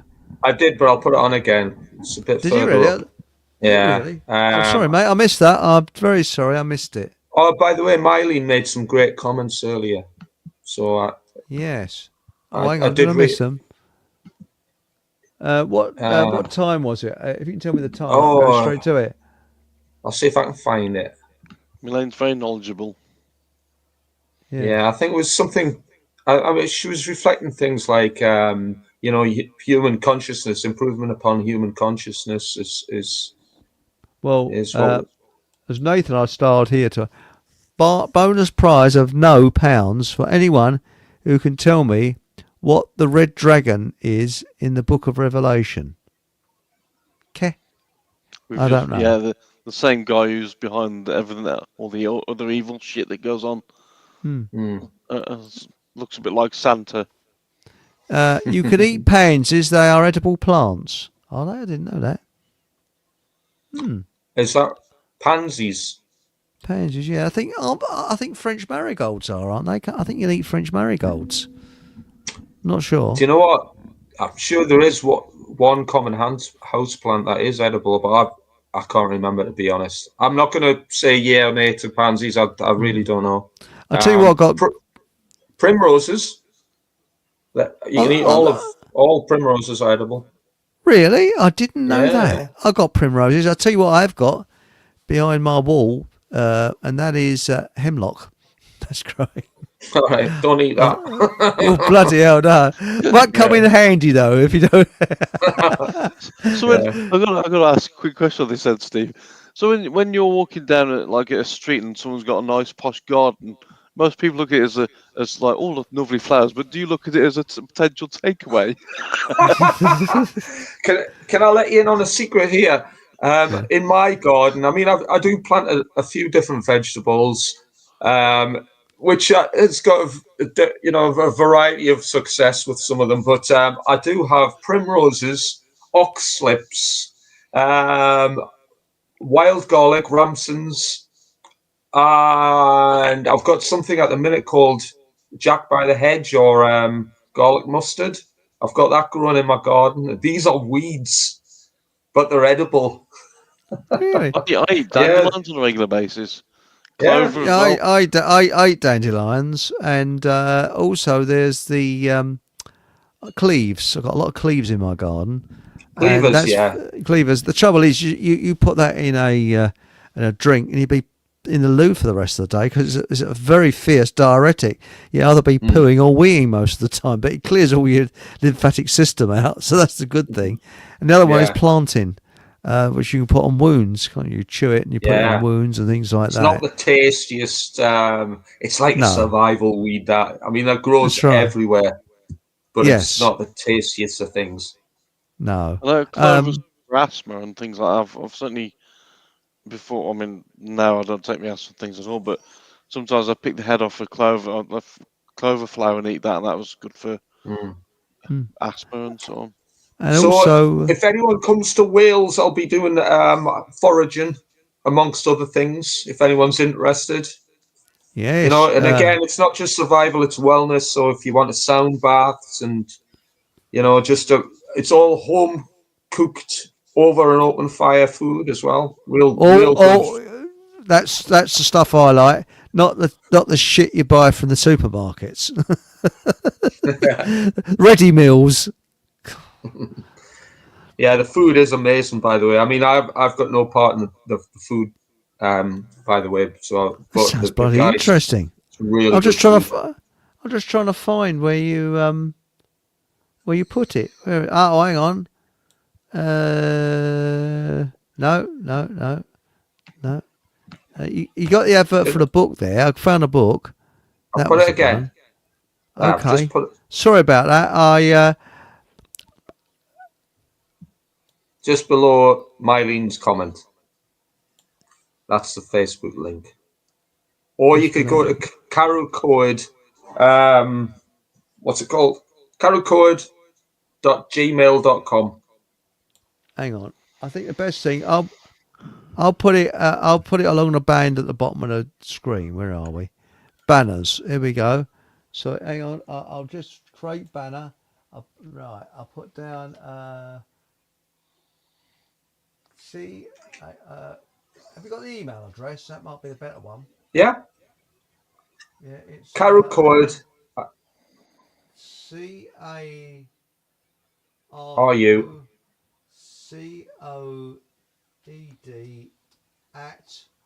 @gmail.com. Right, okay. And I'll scroll across the bottom, add banner, and then here it comes. There it is. Is that right? Perfect. Thank you for that. So we shove that. So that's for Steve's Survival Weekend. How many fock bobs is it? A couple of fock bobs is it, or brown envelope job?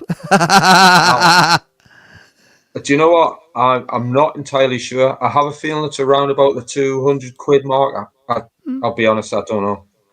That sounds all right. Yeah. For a week, Yeah. was it weekend? And Weekend I think food. What day is it? When is it? The next one is the end of May. So End of May. the last weekend of May, come up to the 1st of June. Then there's a couple of others throughout the year at that same place, which is August, about the 8th of August, and also the 10th of October. So the weekends around about then. There's another couple of events. Sounds right. And now this thing you're doing was it the Kalahari Desert? Is it you're going to go there? Is that coming up soon? Morocco. That's Morocco. Yeah. So a similar thing, sort of survival trekking expedition in Morocco, which is, I think it's the end of November. Again, if it's all right, I'll put some details. Oh yes, please. Time, and right. Now, there's only one problem with that. Snakes. Is there snakes around? You see, do you know how to deal with them? Because I do not like snakes. I have this problem with snakes. I'm sure they might have a problem with me as well, but there's something about snakes I don't like. And I think deserts have got a lot of snakes in them, and so have jungles. Ask Nathan, because he got bitten by one, didn't he, up in Tyneside or somewhere? By a snake. Yeah. Snake. Yeah, it was Is he still here? He might be in check. Yeah, he got bitten. I think it was an adder that bit him. Yeah. You know, but they won't kill you. It's just like just a bit nasty. That's all. But that's the most venomous snake. Here it is. He said, "Yep, bitten by an adder." Wow. Yeah. Is that what happened to him? Wow, that's rare, I guess. I have been bitten many times by slow worms. Laugh out loud. DJ Beta. Slow worms are legless lizards, aren't they? And he said, wow. Left me with a fantastic bruise and still have fang marks. 6 months it lasted. Wow. Wow, that's interesting.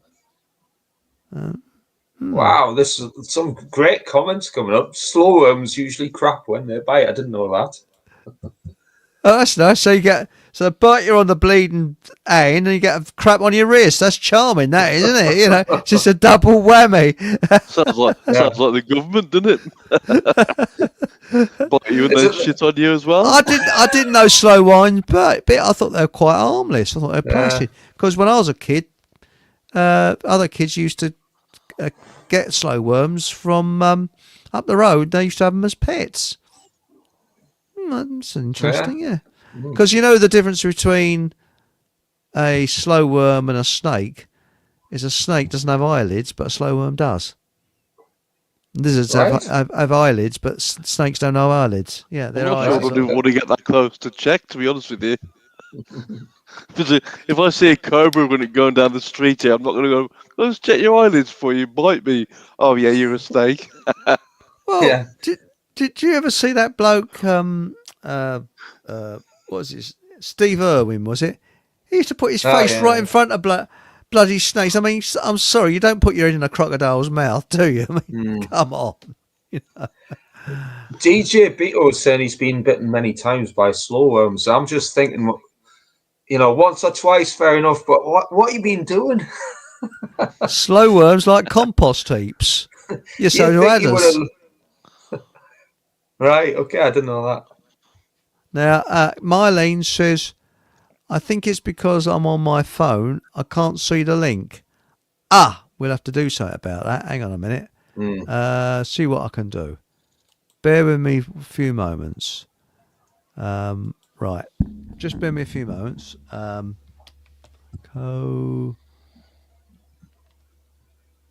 Is that an A? Is that an O at the beginning? No. Is that an A or an O? I can't see. C-A. C-A. Sorry. Okay, thanks. Skyra.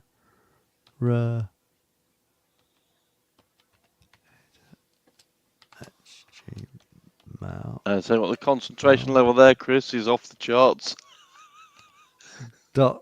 .com. Well, it's pretty dark in it. It looks bright, but the lighting's a bit dim, so I can't see anything now. Even a bomb disposal person doesn't have that level of concentration. Now, how's that then? That's right. Yes.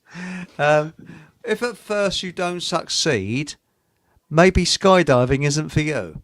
I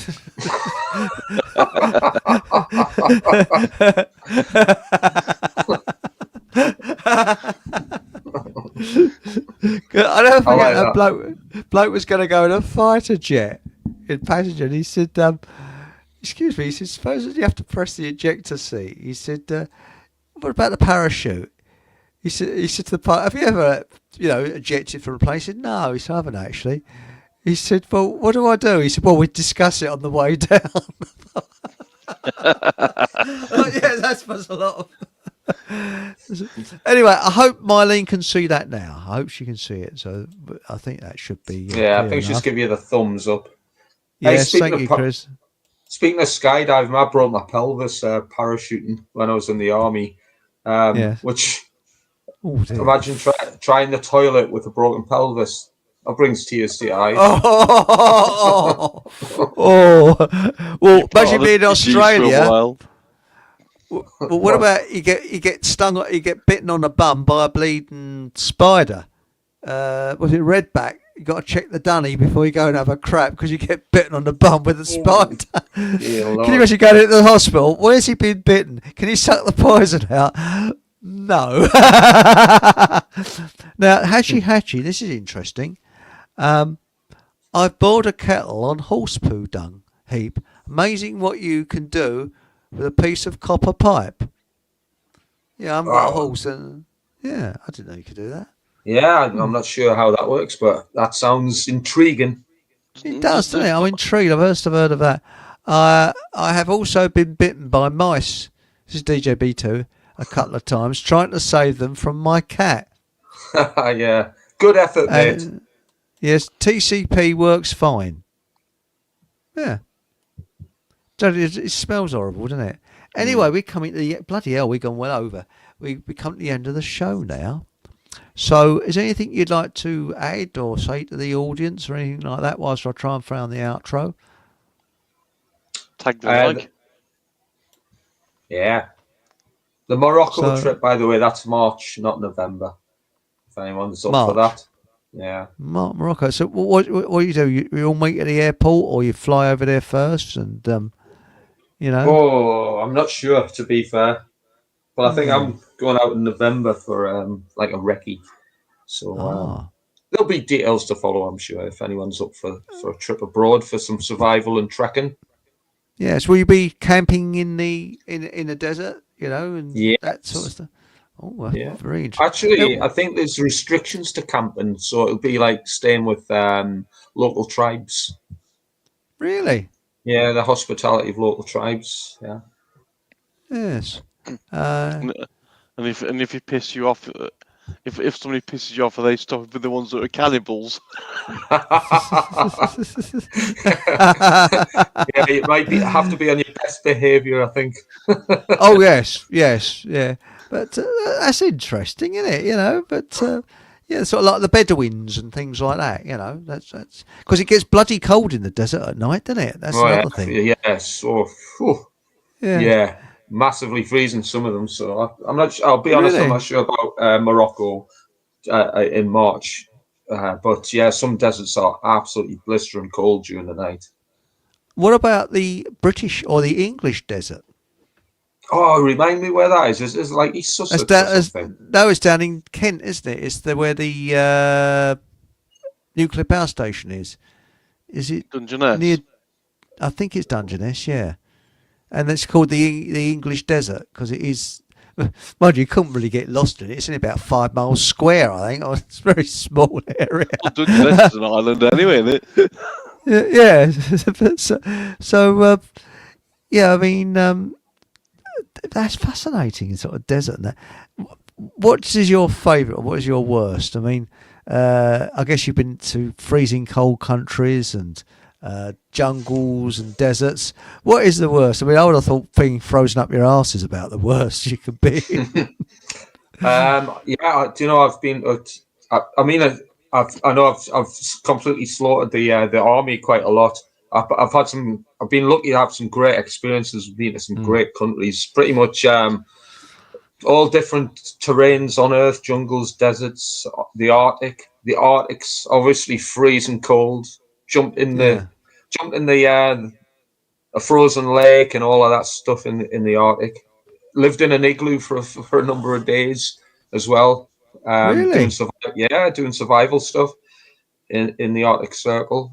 That was obviously freezing, but now this may sound a personal question. How do you get when it's minus 40?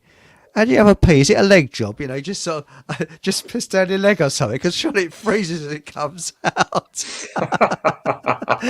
Frozen, you're giving yourself. But I mean, I don't stand freezing. I don't like cold. I don't do cold. I'm afraid. But it's a different kind of cold, isn't it? It's a very dry cold. Unlike here, it's probably cold, wet cold. Yeah. There was a guy I worked with actually went to, in fact, he scaled the seven summits. So on every continent on Earth, he scaled the highest mountains there. Really? He was telling me he was doing, I think it was Mount Vincent in Antarctica. And he said it was that cold that he had to turn around like every, if you stood still, you have to turn around like every couple of minutes so you can face the sun, because the difference in temperatures is something like 10 or 15 degrees. But the good thing about the Arctic is nothing there that you can eat you. You're not part of the food chain. Whereas in the jungle, you're part of the food chain. There's lots of creepy crawlies that can get into your tent that would eat you and do nasty things to you. I mean, that's the thing.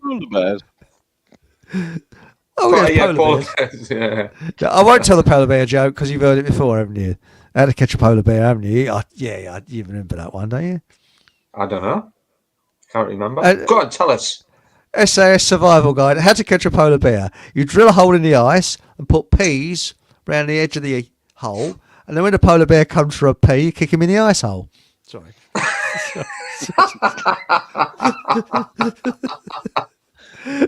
love it. By the way, what do you think of that book, the SAS Survival Guide? Is it a load of crap or is it good? Oh, that's why I started. That's why I joined the army reading that. Really? I remember I was about 14 when that came out, and I got that, and I lived in the back of beyond when I was a kid, so I pretty much lived outdoors. I lived in a den. Don't tell my mum. I wagged school that many times living in the forest, just eating berries and stuff. Yeah. That's why I came so interested in survival reading that book. So yeah, brilliant book. Yeah. So only a few spaces left for Tom's weekend adventure. Ice drills, laugh out loud. But no, so what is it you dislike the most? Is it ice, or is it jungles, or is it desert, or is it? For me, I dislike the heat more than anything else. If it's too hot, so desert heat, so places like Afghanistan, you're talking temperatures above 45, sometimes 50 degrees. Just outrageous. Really? Yeah. I should think that's pretty bad. But jungle, that's the trouble. You don't know whether you're the only, living being inside your sleeping bag, because you could be sharing it with something rather unpleasant, couldn't you? Yeah. Like Janet Street Porter. Yeah, so, Janet Porter. Did you know that during the Vietnam War they kept it secret from the public that there's a lot of lions and tigers in the jungle? I think lions, and a lot of American servicemen got killed by lions and not the North Vietnamese. Yeah, loads of them did. I didn't know that. Yeah. And apparently the casualty rate was very, very high with lions because they could smell the blood and they thought, dinner, Meals on Wheels, it's lovely. I mean, if he was a lion, it'd be lovely. Yeah. Dear Lord. Hey, That was another one that started and finished on a cult date, by the way, Vietnam. 1964, wasn't it? It was the Bao Tonkin incident. Yeah. Was it 64? And it ended in 73, I think. Yeah. Well, for Americans, I can't remember, but JFK sent his advisors on the 18th of November, which is International Occult Day, the 322nd day of the year. Then I believe, was it the fall of Saigon when Vietnam 73. culminated? Yeah, 1st of May, Beltane. Yeah. Yeah. Wow.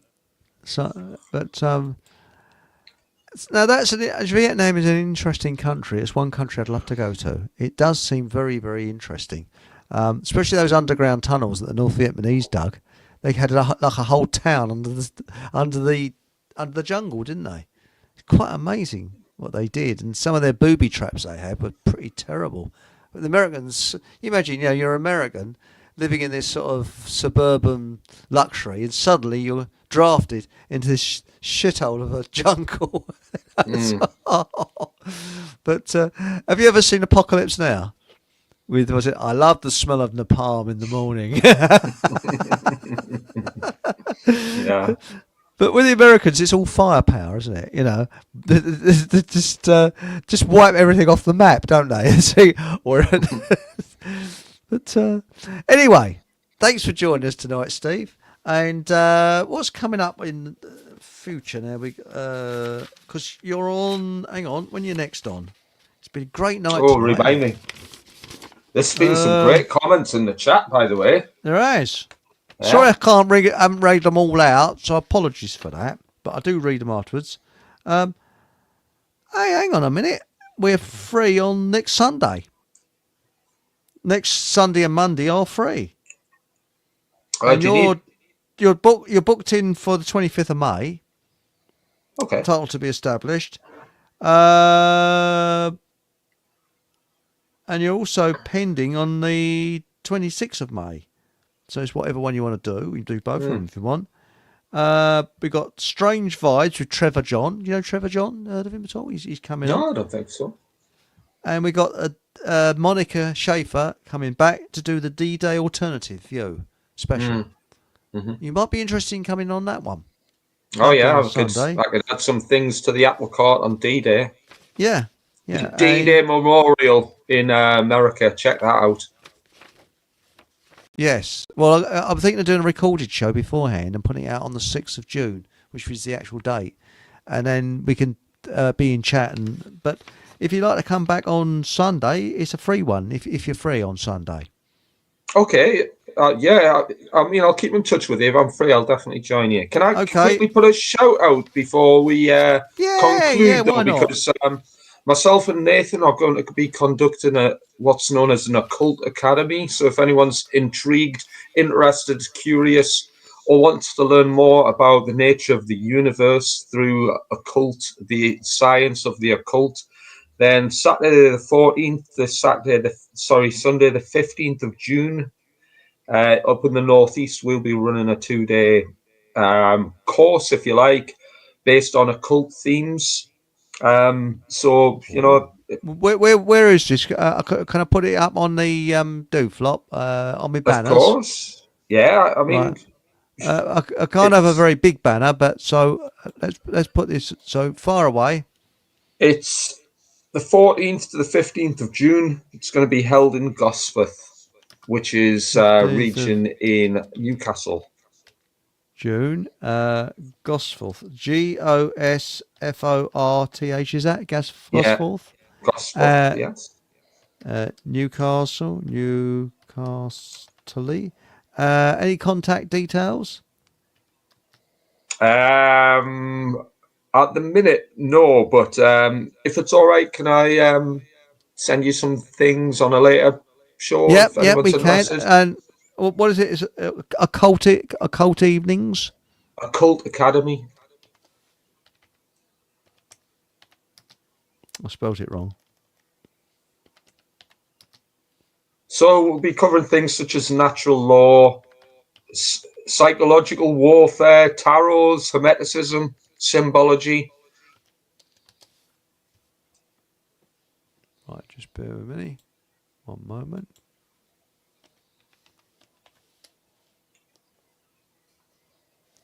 Ah, I thought a cult had 2 C's in it. I thought that looked wrong. That's it. Right. I still think I spelt it wrong. That looks wrong. I'll add the banner. I think I spelt a cult wrong.